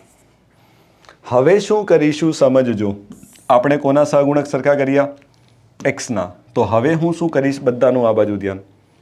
હવે થયું કેવું? બંનેના ચિહ્ન કેવા છે? સરખા છે. તો આવું ન ચાલે. તો યાદ કરો, તમે સ્કૂલમાં શું કરતા હતા? જ્યારે બંનેના સહગુણકના ચિહ્ન સરખા હોય તો આપણે શું કરવું? કોઈ પણ એક સમીકરણના બધા ચિહ્ન બદલી નાખવાના. તો આપણે શું કરશું? જે નીચેના સમીકરણમાં જેટલા પણ સંખ્યાઓ દેખાય છે ને, બધાના ચિહ્ન બદલવાના. એટલે વત્તા હોય એને ઓછા કરીશું ને ઓછા હોય એને વત્તા કરીશું. ચલો, તો આ વત્તા 10x છે એને ઓછા 10x કરીશું. વત્તા 22y છે એને ઓછા 22y કરીશું. અને વત્તા 18 છે એને ઓછા કરીશું. તો ફાયદો શું થશે? તો વત્તા 10x ને ઓછા 10x કેન્સલ. 25y માંથી ઓછા 22y જશે તો 3y વધશે. બરાબર ને 30 માંથી 18 જશે તો 12 વધશે. તો y બરાબર કેટલો આવશે? 4. જોઈ લો કેટલું સરળ થઈ ગયું. y બરાબર 4. હવે શું કરીશું? તો આ વાયની કિંમતને ઉચકીને જ્યાં ગણતરી સરળ પડે ત્યાં મૂકી દેવી. તો મારી ઈચ્છા છે આને મૂકીશું સમીકરણ નંબર 1માં. જોજો અહીંયા બરાબર આરામથી બનશે. તો 2x ને એમનેમ રવા દો. બરાબર, વાયની જગ્યાએ 4 મૂકો તો 5 ચોક કેટલા થશે? 20. તો 20ને સામે લઈ લો. તો સામે 6 છે તો 6 માંથી 20 જશે તો તમે કહેશો સાહેબ ઓછા 14 આવશે. કેટલા આવશે? ઓછા 14 આવશે. જોજો, તો 2xની કિંમત ઓછા 14 આવશે તો xની કિંમત કેટલી આવશે? ઓછા 7. બસ પતી ગયું જવાબ. તો ઓછા 7 અને y બરાબર 4. આ શું થશે? આપેલા દ્વિચલ સુરેખ સમીકરણનો ઉકેલ થશે. Okay, done. હવે તમારા મગજમાં લગભગ બધા ડાઉટ ક્લિયર થઈ ગયા. બરાબર, હવે મેઇન વસ્તુ છે ને પ્રેક્ટિસ છે, બસ બીજું કંઈ નથી. વધીએ આગળ. ચલો, મારી ઈચ્છા છે એક કામ કરીએ, હજી એકાદ બે સમીકરણ હજી લઈએ આવા. જોજો, લો એક સમીકરણ હજી લીધું છે તમારી સામે. જોજો શું કરીએ બોલો. જોજો, અહીંયા એક્સની કિંમત 2 અને 5 છે. અહીંયા વાયની કિંમત 3 અને 4 છે. અહીંયા ઓછા 13 છે. હવે જો આમાં એક લોચો છે. અહીંયા ઓછા 13 છે ને ડાબી બાજુ છે, જ્યારે અહીંયા ઓછા 2 છે ને જમણી બાજુ છે. તો શું કરો? કાં તો આ ઓછા 13ને સામે લઈ લો, કાં તો પછી શું કરો? ઓછા 2ને આ બાજુ લઈ લો. બધાને કાં તો ડાબી બાજુ રાખો, કાં તો બધાને જમણી બાજુ રાખો. હે ને? એટલે તમને પેલું ગણતરી કરવામાં લોચો ન પડે. ચલો, તો એક કામ કરો. સરખા કોને કરવા છે? એક્સને કે વાયને? 2 અને 5 છે, 3 અને 4 છે, એમ તો કંઈ લાંબો ફરક નહીં પડે. તો આપણે શું કરીએ? આને સરખા કરીએ. ચલો, તો 3 અને 4નો લસા 12 આવે. તો 12 લાવવા માટે ઉપરવાળાને કેટલાથી? 4થી ગુણાકાર કરીએ. અને અહીંયા 12 લાવવા માટે નીચેવાળાને શું કરીએ? 3થી ગુણાકાર કરીએ. બરાબર, ચલો 4 વડે ગુણાકાર કરીશું તો 4 4 દુ કેટલા? 8x થશે. 4 તેરી કેટલા થશે? 12y થશે. અને 13 ચોક કેટલા થશે? ઓછા 13ને હું સામે લઈ લઉં છું એટલે વત્તા 13. ઓછા 13ને હું સામે લઈ લઉં છું અહીંયા એટલે વત્તા 13 છે. અને 13ને 4 વડે ગુણશું તો 13 ચોક 52. ઓકે, ચલો હવે આને 3 વડે ગુણીએ તો 5 તેરી કેટલા થશે? 15x થશે. 3 વડે ગુણશું તો ઓછા 12y થશે. અને 3 વડે ગુણશું તો 3 દુ ઓછા 6. તમે કહેશો સાહેબ એકદમ ક્લિયર છે, મજા આવી ગઈ. જોજો બોલો કેમનું થશે? આ બંને ગયા. બરાબર, વત્તા 12y ઓછા y કેન્સલ. વત્તા ઓછા છે એટલે ચિહ્ન બદલવાની જરૂર નથી. હવે શું કરીએ? તો 15માં 8 ઉમેરશું તો 23x થશે. અને 52માંથી 6 જશે તો 46 થશે. તો x બરાબર કેટલા? 2. પૂરું, ખતમ, ટાટા, બાય બાય. બીજું કંઈ નથી. બોલો ડન. હવે શું કરીએ? આ x બરાબર 2ની કિંમતને ઉચકીને ગમે ત્યાં એક જગ્યાએ મૂકી દો. ક્યાં મૂકવી છે? તમે કહેશો સાહેબ 1માં મૂકો. લો 1માં મૂકી દઈએ. 2 દુ 4. જોજો, 4 વત્તા કેટલા? 3y. 2 દુ 4 વત્તા 3y ઓછા 13 બરાબર 0. હવે સીધું લખીશું. જોજો, 4માંથી ઓછા 13 જાય તો ઓછા 9. ઓછા 9ને સામે લઈએ તો વત્તા 9. તો 3yની કિંમત કેટલી થશે? વત્તા 9 થશે. ડન. તો y બરાબર કેટલા? 3. પતી ગયું જવાબ. બોલો ક્લિયર છે? ડન. ઓકે, મજા આવી ગઈ. ચલો, તો આ રીત બધાને ક્લિયર છે. ધીરે ધીરે એવી પ્રેક્ટિસ કરીશું. બરાબર, હવે ઠીક છે, આ બધું તો આપણે આટલું બધું હું તમને ડિટેલમાં સમજાવું છું, પણ ધીરે ધીરે પ્રેક્ટિસ કરીને બને એટલા સ્ટેપ આપણે શું કરશું? ઓછા લખીશું. બરાબર, એક્ઝામની અંદર આ પહેલી વખત આવ્યું છે એટલે હું આ બધું લખીને સમજાવું છું. બાકી મારા જેવો જો આના પરથી આવું પણ ન લખે, એ તો ડાયરેક્ટ આને સરખા કરીને અહીંયાથી જ ઉડાડી દે. એ બધું હું તમને ધીરે ધીરે શીખવાડીશ, ટેન્શન ના લો. બરાબર, પહેલી વખત છે એટલે બધા સ્ટેપ લખું છું. બરાબર, હા. હવે જો જમણી બાજુમાં કંઈક નવું છે, બહુ જ ઇન્ટરેસ્ટિંગ છે. આ છે ને એક ખતરનાક પેટર્ન છે. સમજજો, આને બરાબર સમજવાનો પ્રયત્ન કરજો. કેવું દેખાય છે થોડું ઓબ્ઝર્વેશન કરો. 33, 42, 42, 33. હવે જો સહગુણક જો સરખા કરવા જશો અને જો લસા લેવા જશો તો ગાંડા થઈ જશો, એટલો મોટો લસા બનશે. તો એવું ન કરાય. આ એક સ્પેસિફિક ટાઈપ છે, ફિક્સ પેટર્નનો દાખલો છે કે ગમે ત્યારે તમે જોશો ને તો બંને સમીકરણની અંદર એક્સ અને વાયના જે સહગુણક છે ને એ ઇન્ટરચેન્જ થાય છે. ઉપર જ્યાં એક્સ અને વાયના સહગુણક અહીંયા હતા ને એ જ સહગુણક અહીંયા બદલાઈને અહીંયા આવી જાય છે. જોઈ લો, બીજું કંઈ નથી થતું. તો આવું ગમે ત્યારે થાય. તો એવા સમીકરણને જો તમારે સોલ્વ કરવું હોય તો લસા વગેરે લેવા નહીં જતા, નહીંતર ગાંડા થઈ જશો. એટલો મોટો લસા બનશે. તમે સમજો તો ખરા, 33 ને 42નો લસા થોડો લેવા જવાય. તો આવા સંજોગોમાં તમારે જો આને ઇઝી કરવો હોય ને તો શું કરાય ખબર? બંને સમીકરણનો એક વખત સરવાળો કરવો. એક વખત શું કરવો? સરવાળો કરવો દેશી ભાષામાં. અને એક વખત શું કરવી? બાદબાકી કરવી. આવું કરશો ને એટલે તમારા સમીકરણ છે ને એકદમ સરળ બની જશે. અને પછી સરળ બનેલા સમીકરણને તમારે સોલ્વ કરવાના. જોજો કઈ રીતે સમજાશે. પહેલાં એક વખત ફટાફટ સરવાળો કરીએ. ચલો તો સરવાળો કરીએ તો 33 ને 42 તમે કહેશો સાહેબ 75x વત્તા 33 ને 42 75y અને જમણી બાજુમાં 170માં 108 ઉમેરશો તો 225. હવે જો થોડું ગણિત સારું આવડતું હોય ને તો જોતા શું ખબર પડે ખબર? બધામાંથી 75 કોમન છે, ઉડી જાય. 75 એકા 75 એકા ને 75 તેરી 225. કેટલું મસ્ત થઈ ગયું. તો આના પરથી તમે આને શું લખી શકો? તો આને આવું લખી શકાય, x વત્તા y બરાબર 3. બધામાંથી 75 ઉડી ગયા. જો એક વખત શું કર્યો? સરવાળો કર્યો. હવે શું કરવાની? એક વખત બાદબાકી. ચલો હવે બાદબાકી કરીએ તો 33માંથી 42 જશે તો ઓછા 9x. જોજો 42માંથી 33 જશે તો વત્તા 9y બરાબર જમણી બાજુ કેટલા? તો 170માંથી 108 જશે તો 9. સમજ્યા? યસ. એક વખત સરવાળો કર્યો તો આવું મળ્યું. એક વખત બાદબાકી કરી તો આવું મળ્યું. હવે આને પણ જોતા શું ખબર પડે કે સાહેબ બધામાં નવડો કોમન છે. તો કદાચ તમે નવડાને બધામાંથી ઉડાડી દો તો કેવું થશે? સમજાય? આ નવડો જાય નવડો જાય નવડો જાય તો તમારું સમીકરણ શું બને ખબર? ઊંધું થશે. વાયને આગળ લખું છું વત્તામાં, એક્સ ઓછા છે એટલે એને પાછળ લખીએ છીએ ઓછા એક્સ. અને લખવું હોય આગળ તો ચલો રવા દો. ઘણાને થાય સાહેબ આવું કેમ કરો છો? સીધું સીધું લખો ને. તો ઓછા એક્સ વત્તા વાય બરાબર કેટલા? 1. જોઈ લો. હવે તમારા સમીકરણ કેટલા સરસ થઈ ગયા. હવે તમારે કોને સોલ્વ કરવાનું? તો જે એક વખત સરવાળો અને બાદબાકી કર્યા પછી આ જે આવે છે ને, હા બસ આને પકડો. પૂરું જવાબ. ચલો આને કેમ સોલ્વ કરશું? તો બહુ સરળ છે. જો વત્તા એક્સ ઓછા એક્સ કેન્સલ તો વાય વત્તા વાય કેટલા? 2y. તો 2y બરાબર કેટલા? તો 3 વત્તા 1 કેટલા થશે? 4. તો વાયની કિંમત કેટલી થશે? 2. હવે વાયની કિંમત 2 મળી, એને ઉચકીને ક્યાં મૂકો? અહીંયા મૂકી દો. તો 2 સામે જશે તો x બરાબર કેટલા થશે? x બરાબર 1. સોલ્વ. જો તમને લાગતું હતું કેટલું ભયંકર સમીકરણ છે, પણ બહુ સરળ થઈ ગયું. બીજી વસ્તુ, જે બાળકો કોન્સ્ટેબલ PSIની તૈયારી કરે ને એમણે બહુ ટેન્શન ન લેવું. આ જરા પણ લેવલ નથી, હે ને? હા, આટલા લેવલનું તમારી એક્ઝામમાં નહીં આવશે.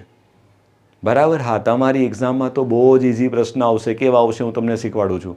પણ આ હું તમને એક લેવલ અબો ભણાવવાનો પ્રયત્ન કરું છું કે કાલે ઉઠીને કદાચ તમે GPSC ક્લાસ 1-2 જેવી એક્ઝામને ટાર્ગેટ કરતા હશો ને તો પણ આપણું ભણાવેલું હશે ને તો તમે પાછા નહીં પડો, મારી ગેરંટી છે.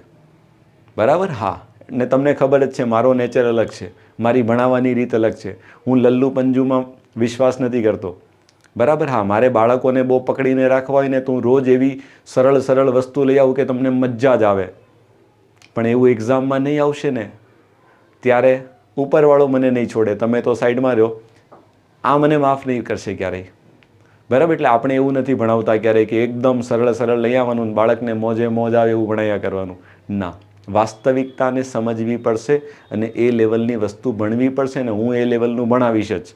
પછી ભલે 2 બાળકોને ઓછું સમજાશે ને તો મને ચાલશે, પણ જેને સમજાય છે ને એને પૂરું અંદરથી સંતોષ મળવો જોઈએ કે ના સાહેબ આ લેવલ છે ને આટલું જોશે. બરાબર? બાકી મને આવડે છે, મારે જો તમને ખુશ કરવાના હોય ને તો આવું બધું ન લાવું. મને ખબર છે કે આવું બધું બાળક જોશે ને એટલે ભાગી જશે. હું લાઈવ સેશન લઈશ, મને પૂરો વિશ્વાસ છે લાઈવ સેશનમાં જો આવા દાખલા લઈને આવીએ તો શું થાય? ભાગી જાય બાળકો, હે ને? એક તો આવડતું નથી ને ઉપરથી આવું જોવે એટલે શું થાય? ભાગી જાય, મને પૂરો વિશ્વાસ છે. હું એની નથી પરવા કરતો, બરાબર? હા, ભલે 50 જણા 70 જણા લાઈવ ઓછા જોવે ચાલશે, જે જોવે છે એને પૂરું સેટિસ્ફેક્શન મળે કે ના એક લેવલ હું ભણ્યો છું. ઓકે, હા, એટલે એ બાબત મગજમાં ફિટ કરી દેજો ખાસ. ચલો હવે વધીએ આગળ. આ બધાને આવડી ગયું છે. હવે આવે છે સૌથી અગત્યનો પોઈન્ટ. આ પોઈન્ટ છે ને એ બધા માટે કામનો નથી. જે બાળકો કદાચ CCEની તૈયારી કરે છે, મારું માનવું છે એમણે ખાસ આ ટોપિક ભણી લેવો. સમીકરણના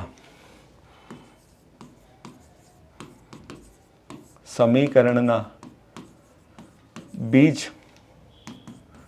વિશે શું કહી શકાય? સમજો, આપેલા દ્વિચલ સુરેખ સમીકરણના બીજ વિશે આપણે શું કહી શકશું? હવે મારે તમને આ સૌથી મેઇન મુદ્દો શીખવાડવો છે, જોજો.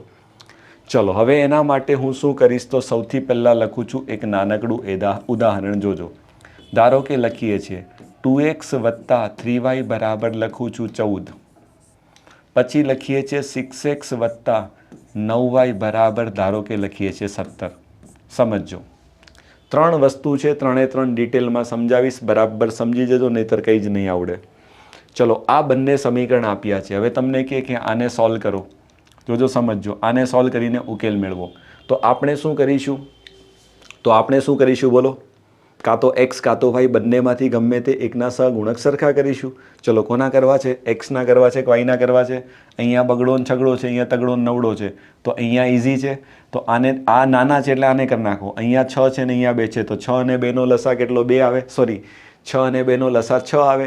તો 6 લાવવા માટે જો નીચે કંઈ કરવાની જરૂર નથી, ઉપરવાળાને 3 વડે ગુણી નાખો, અને નીચેવાળાને જો ગુણવું જ હોય, ઘણાને થાય કે ના સાહેબ ગુણો ને, તો 1 વડે ગુણવું, અને ન ગુણો તોય ચાલે, બરાબર? ચલો, તો શું થશે? ઉપરવાળાને 3 વડે ગુણીશું એટલે 3 દુ 6x વત્તા કેટલા થશે? 9y, અને 14 તેરી કેટલા થશે? 42. અને નીચેવાળાને તો હું ગુણતો જ નથી એટલે એને એઝ ઇટ ઇઝ લખી દઉં. 6x + 9y બરાબર 17. સમજો, હવે બહુ મજા આવશે, બહુ જ ઇન્ટરેસ્ટિંગ વાત છે. થશે કેવું? હવે થશે કેવું મેં થોડી વાર પહેલાં સમજાવ્યું. શું કરવું? બંને સમીકરણની બાદબાકી કરવી પડે. ચલો, આ બંને સરખા છે એટલે નીચેનાવાળાની ચિહ્ન બદલો. આ પણ ઓછા, આ પણ ઓછા ને આ પણ ઓછા. ચલો, તો ફાયદો શું થશે? આ બંને કેન્સલ. હવે જો થશે કેવું? 9y માંથી 9y જશે તો આ પણ કેન્સલ થઈ ગયા. હા, હવે જો આ તો બહુ મોટો લોચો થઈ ગયો ભાઈ. હું શું કરવા ગયો? x ના સહગુણક સરખા કરવા ગયો ને, તો y ના સહગુણક સરખા થઈ ગયા. તો લોચો એવો આવ્યો કે x તો ઉડી જશે, પણ જોડે જોડે મારો yનો પણ લોપ થઈ જશે. હવે x અને y જો બંનેનો લોપ થઈ જશે તો મળશે શું? તમને કંઈ જ નહીં મળે. તો એનો મતલબ એવો થયો કે જો તમને આવા 2 સમીકરણ એક્ઝામમાં આપવામાં આવે અને તમને કહેવામાં આવે કે આના ઉકેલ વિશે તમે શું કહી શકો, તો આપેલા સમીકરણને શું છે ખબર? તો આપેલા સમીકરણને એક પણ ઉકેલ મળશે નહીં, એક પણ ઉકેલ ન મળે. આપેલા સમીકરણને એક પણ ઉકેલ નહીં મળે. એટલે કે આમનો ઉકેલ ગણ કેવો હશે ખબર? આમનો જે ઉકેલ ગણ હશે ને એ ખાલી ગણ હશે. કેવો હશે? ખાલી ગણ. અને ખાલી ગણને યાદ કરો, તમે સ્કૂલમાં દર્શાવવા માટે એક ચિહ્ન યુઝ કરતા હતા, ફાઈ. યાદ છે? ખાલી ગણ, જેમાં કંઈ નહીં આવે. તો આવા જે પણ તમારા દ્વિચલ સુરેખ સમીકરણ હશે એનો ઉકેલ તમને ક્યારેય ન મળશે, અને કેવો હશે? ખાલી ગણ હશે. હવે તે છો તમે સાહેબ આવું શા માટે થયું? તો હવે જો હું તમને એક્ઝેક્ટ રીઝન સમજાવું છું. જોજો, જે બાળકો મેં તમને ગ્રાફ દોરેલો ને એને જે સમજ્યા હશે ને એને સમજાશે ખરેખર શું થયું. જોજો, ધારો કે આ મારો y-અક્ષ છે, સમજો. આ મારો x-અક્ષ છે, સમજો. હવે તમે જાણો છો કે આ શું છે? પહેલી રેખા છે અને આ બીજી રેખા છે. ધારો કે હું પહેલી રેખાને દોરું છું તો પહેલી રેખા આવી રીતે છે, બરાબર? આ મારી પહેલી રેખા છે. પછી હું શું કરું છું ખબર? બીજી રેખા દોરું છું. તો આ પહેલી રેખા થઈ ગઈ. હવે બીજી રેખા દોરું છું ને તો બીજી રેખા આમ બને છે. સમજો, આ મારી બીજી રેખા છે. તો થયું કેવું? ખરેખર જોવા જઈએ ને તો આ પહેલી રેખા છે, આ બીજી રેખા છે. તો તમે જોશો ને તો આ બંને રેખાઓ ખરેખર કેવી છે ખબર? આ બંને રેખાઓ છે ને એ સમાંતર રેખાઓ છે. કેવી છે? સમાંતર રેખાઓ છે. અને જો રેખાઓ સમાંતર હશે તો તમે શું જાણો છો? શું એ બંને એકબીજાને ક્યારેય છેદે? એકબીજાને ક્યારેય ન છેદે. એટલે આમને ક્યારેય ઉકેલ મળે નહીં. હવે તમને જો એક્ઝેક્ટ રીઝન સમજાય છે, એક્ઝેક્ટ કારણ સમજાય છે કે સાહેબ આ બંને સમીકરણને કેમ ઉકેલ ન મળે? કારણ કે આ બંને જે સમીકરણ છે ને એ બંને સમાંતર રેખાના સમીકરણ છે, એટલે ઉકેલ ન મળે. એટલે કે શું થશે ખબર? આ છે ને રેખાઓ કેવી હશે? તો આપેલી બંને રેખાઓ કેવી હશે ખબર? સમાંતર હશે. કેવી હશે? સમાંતર હશે. એટલે ઉકેલ નથી મળતા. કારણ કે રેખાઓ સમાંતર હોય તો આ બંને રેખાઓ જો સમાંતર હોય તો એકબીજાને ક્યારેય છેદવાની નથી, ને છેદશે નહીં તો ઉકેલ કેમ મળશે? ઉકેલ તો ક્યારે મળે? જ્યારે છેદે. યાદ કરો, જો લેક્ચરની શરૂઆતમાં મેં તમને થોડી વાર પહેલાં સમજાવ્યું. જો અહીંયા ઉકેલ મળતો હતો આપણને, અહીંયા ઉકેલ મળતો હતો કારણ કે બંને અહીંયા છેદે છે. જ્યારે આપણામાં અત્યારે થયું કેવું કે રેખાઓ સાહેબ છેદતી જ નથી તો ઉકેલ ક્યાંથી મળવાનો? નથી મળવાનો. એટલે રેખાઓ કેવી હશે? સમાંતર છે. તો તમે કહેશો સાહેબ એક્ઝામમાં ખબર કેમ પડે? તો બે રેખાઓ સમાંતર હોવા માટેની જો હવે એક શરત છે, હું લખું છું અહીંયા, બધાનું આ બાજુ ધ્યાન. આપેલા દ્વિચલ સુરેખ સમીકરણને ઉકેલ ન મળવાની એક શરત છે. કે ઉકેલ ક્યારે ન મળે? તો એના માટેની શરત આવી છે. જોજો, હું પ્રેક્ટિકલી લખું છું. ધારો કે પહેલું દ્વિચલ સુરેખ સમીકરણ છે a1x વત્તા b1y વત્તા c1 બરાબર 0. સમજો.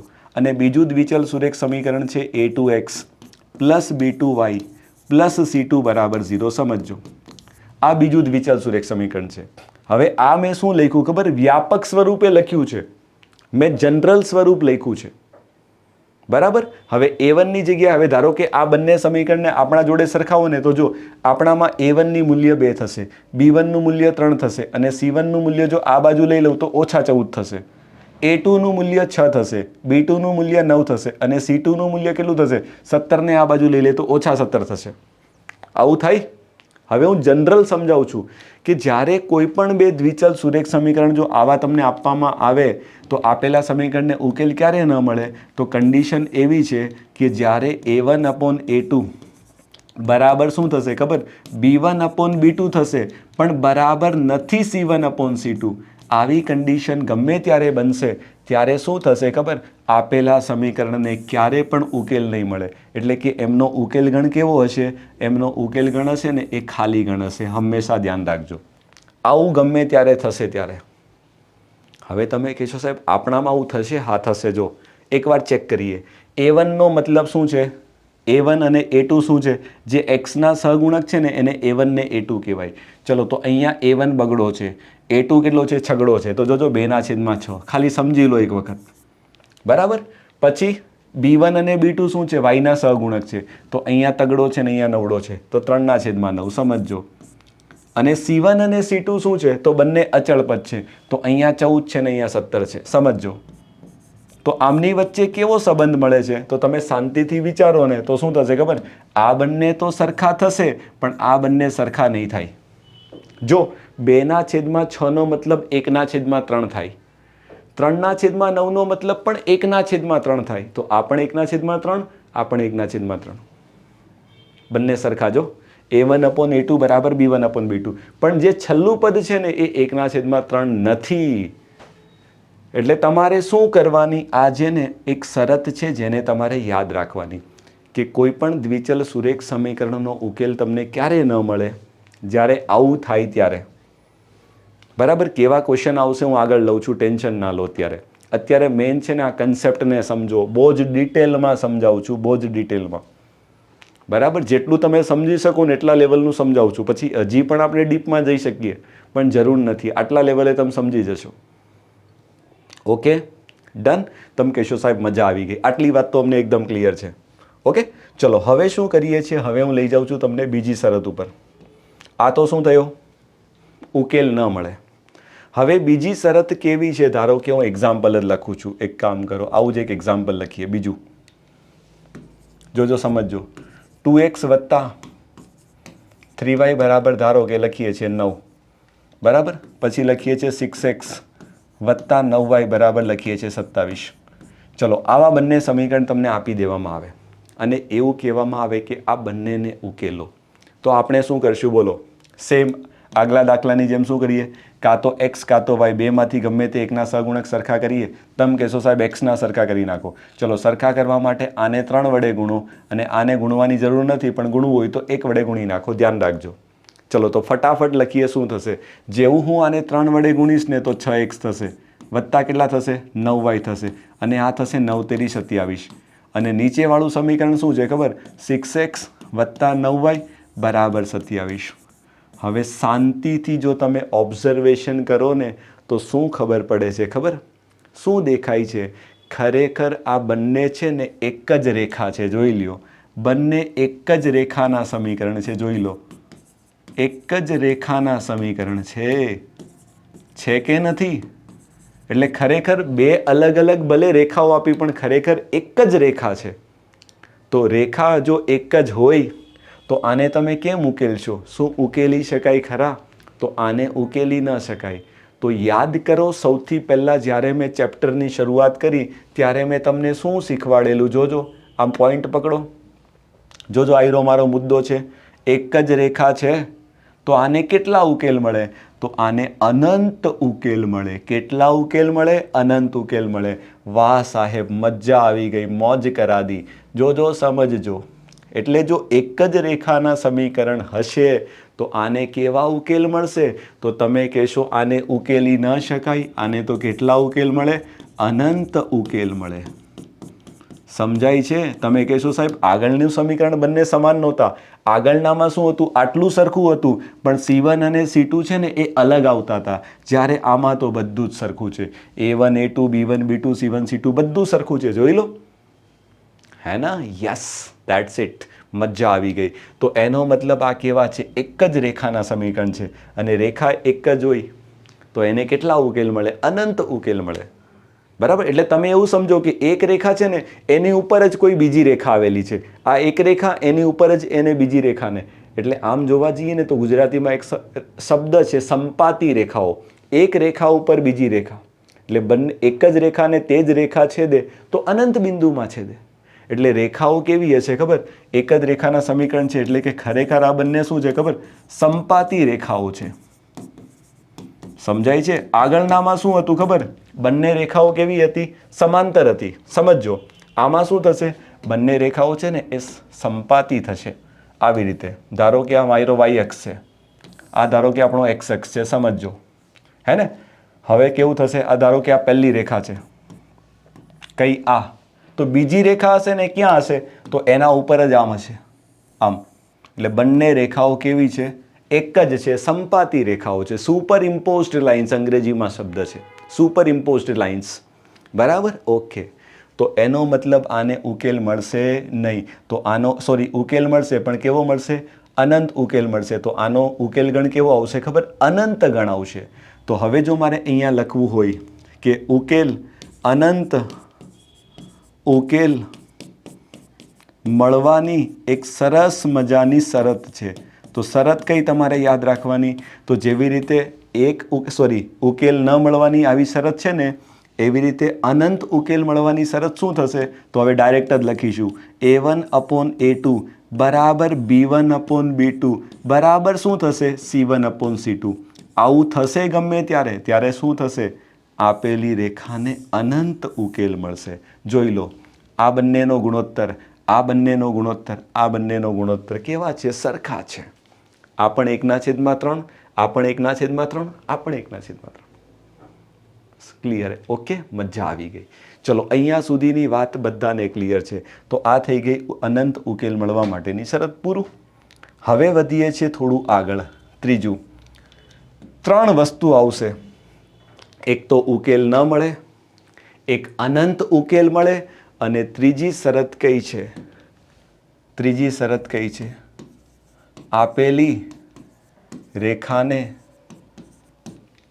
આપેલા દ્વિચલ સુરેખ સમીકરણને, આપેલા દ્વિચલ સુરેખ સમીકરણને અનન્ય ઉકેલ, અનન્યનો મતલબ શું થાય છે? અનંત નથી, એક થાય. અનન્ય ઉકેલ, અનન્ય ઉકેલ મળવાની શરત. સમજો, અનન્ય એટલે કે એક ઉકેલ મળવાની શરત. તો એક ઉકેલ મળવા માટેની શરત કેવી છે? તો શરત આવી છે ડાયરેક્ટ, હવે શરત જ લખીશું. A1/A2 બરાબર નથી B1/B2. જો આવું થાય તો શું સમજવાનું? આપેલા દ્વિચલ સુરેખ સમીકરણને કેવો ઉકેલ મળશે? એક ઉકેલ મળશે. એટલે કે આપેલી બંને રેખાઓ, આપેલી બંને રેખાઓ કેવી હશે ખબર? અનન્ય બિંદુમાં, અનન્ય એટલે કે એક, રેખાઓ છેદે તો અનન્ય બિંદુમાં છેદે ને, અનન્ય એટલે કે એક બિંદુમાં છેદે. શું તમને મારી વાત સમજાય છે? બોલો, ક્લિયર? મજા આવી ગઈ. બરાબર, આવી શરત હશે તો એમને અનન્ય ઉકેલ મળશે. હવે તમે કહેશો, જો અત્યાર સુધી મેં તમને જેટલા પણ એક્ઝામ્પલ સમજાવ્યા, દરેક એક્ઝામ્પલમાં જો આને છોડી દો, આને જવા દો, આને જવા દો, એના સિવાય આપણે આગળ આ બધા એક્ઝામ્પલ ગણ્યા, આ લઈ લો, આ લઈ લો, આ બધામાં જો મેં કીધું ને એવું થશે. જોજો, તમે ખાલી ચેક કરો. A1/A2 એટલે 8/3. સમજો, 8/3 અને આ 7/5. શું બંને સરખા છે? બંને સરખા નથી. એટલે આને જો શું થાય છે? એક જ ઉકેલ મળે છે, અનન્ય ઉકેલ મળે. અહીંયા જોઈ લો, 2/5, 5/11. બંને સરખા નથી એટલે કેવો ઉકેલ મળે છે? અનન્ય એટલે કે એક ઉકેલ મળે છે. ઓકે, આ પ્રોપર લોજિક. 3 વસ્તુ, 3 કન્ડિશન આવડવી કમ્પલસરી છે. એક તો અનન્ય ઉકેલ ક્યારે મળે, બીજું ઉકેલ ક્યારે ન મળે, અને ત્રીજું અનંત ઉકેલ ક્યારે મળે. બસ અહીંયા તમારું ચેપ્ટર કમ્પ્લીટ છે. બસ બીજું આમાં કંઈ નથી. હવે પ્રેક્ટિકલી દાખલાઓ ગણવાના એટલે આવડી ગયું, બીજું આમાં કંઈ જ નથી. ચલો, તો કેવું રહ્યું? મજા આવી કે ન આવી? પહેલાં તો મને એમ કહો, મજા આવી કે ન આવી? હે? આ લેવલ પર જો તમે વસ્તુઓ ભણો તો શું ન આવડે? તમે મને એમ કહો. હે?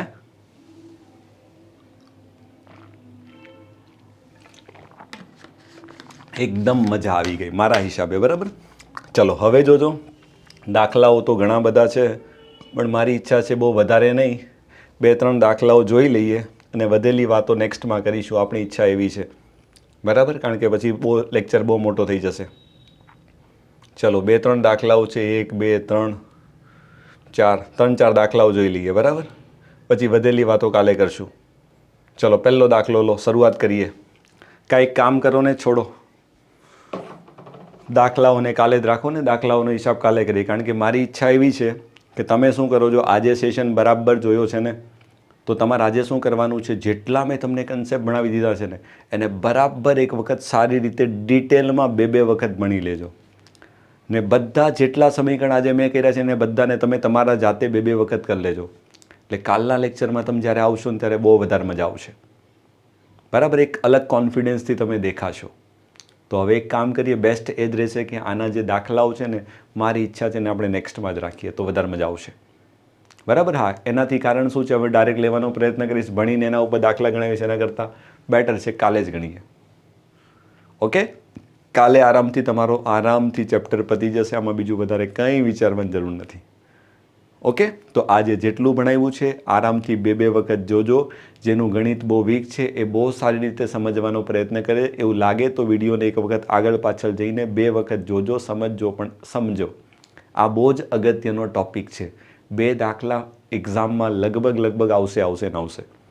બરાબર, પછી હું તમને દાખલાઓની અંદર હજી સરળ કેમ બનાવી શકાય, હજી કેમ સરળ રીતે સોલ્વ કરી શકાય, એ બધું શીખવીશ. બરાબર, બાકી કેવો રહ્યો આજનો સેશન? એક વખત તમે લોકો મને જરૂર લાસ્ટમાં સેશન પતે પછી તમારે શું કરવાનું છે? સરસ મજાની કમેન્ટ કરીને લાસ્ટમાં મને કહેવાનું છે આજનો આપણો આ સેશન કેવો રહ્યો. બરાબર, જે બાળકો પહેલી વખત જોવે છે, મજા આવી ગઈ હોય તો સેશનને એક વખત જરૂર, તમે આવ્યા છો એ હાજરી રૂપી લાઇક બટનને દબાવતા જજો. હે ને? બસ એ જ મારા માટે એક નાનકડું મોટિવેશન છે. બીજું, તમને આપણે ઝીરોમાંથી હીરો બનાવવાનું નક્કી કર્યું છે ને એ દિશામાં મારા પ્રયત્નો ચાલે છે. અને કદાચ તમારા પણ એટલા સારા બધા પ્રયત્નો ચાલુ છે કે ટૂંક સમયમાં તમે મને પણ ઝીરોમાંથી હીરો બનાવશો.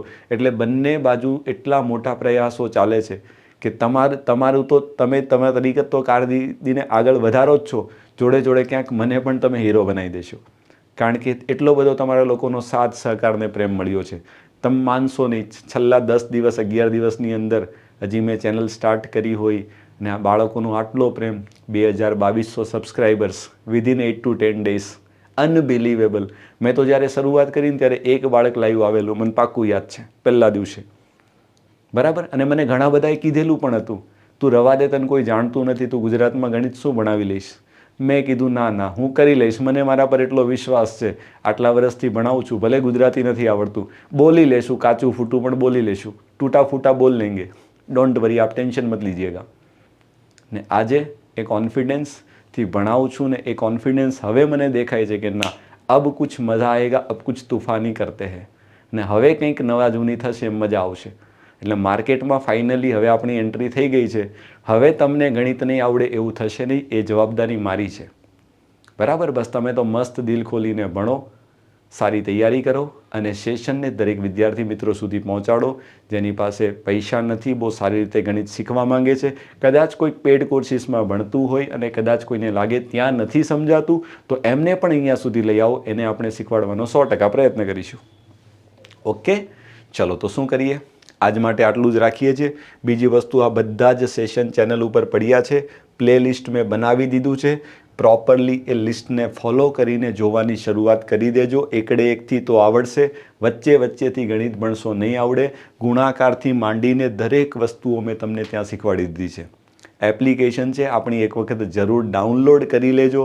કોર્સિસ જે ભણાવું છું એ બધું જ ત્યાં પણ ફ્રીમાં મળી જશે. બરાબર. અને ચેનલ સબસ્ક્રાઈબ કરવાનું ન ભૂલતા.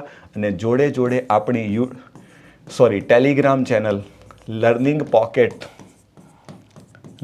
પોકેટ GPSC, અને એક સાથે લખજો, એને જોઈન કરી લેજો એક વખત. એટલે રોજના લેક્ચરની તમને અપડેટ, જે હું ભણાવું છું, આ જે મેં હાથેથી લખેલું છે ને, આ હેન્ડ રિટન PDF નોટ્સ, એ હું બાળકો જોડે શેર કરું છું. આ તમને જે દેખાય છે ને, આ લખેલું બધું, એટલે ફાયદો તમે જોજો, રિવિઝનમાં એવી મજા આવશે ને ક્યાંય જવાની જરૂર નહીં પડે. આ બધું તમને મળશે. ઓકે, ચેનલ પર મળી જશે. ઓકે, ચલો તો આજ માટે આટલું રાખીએ છીએ. Thank you so much. Bye bye, take care. તમારા બધાનું ધ્યાન રાખો. નેક્સ્ટ સેશન હશે, ફાઇનલ સેશન હશે, ત્યાં ટોપિક આરામથી પતી જશે. Okay, thank you so much. Bye bye.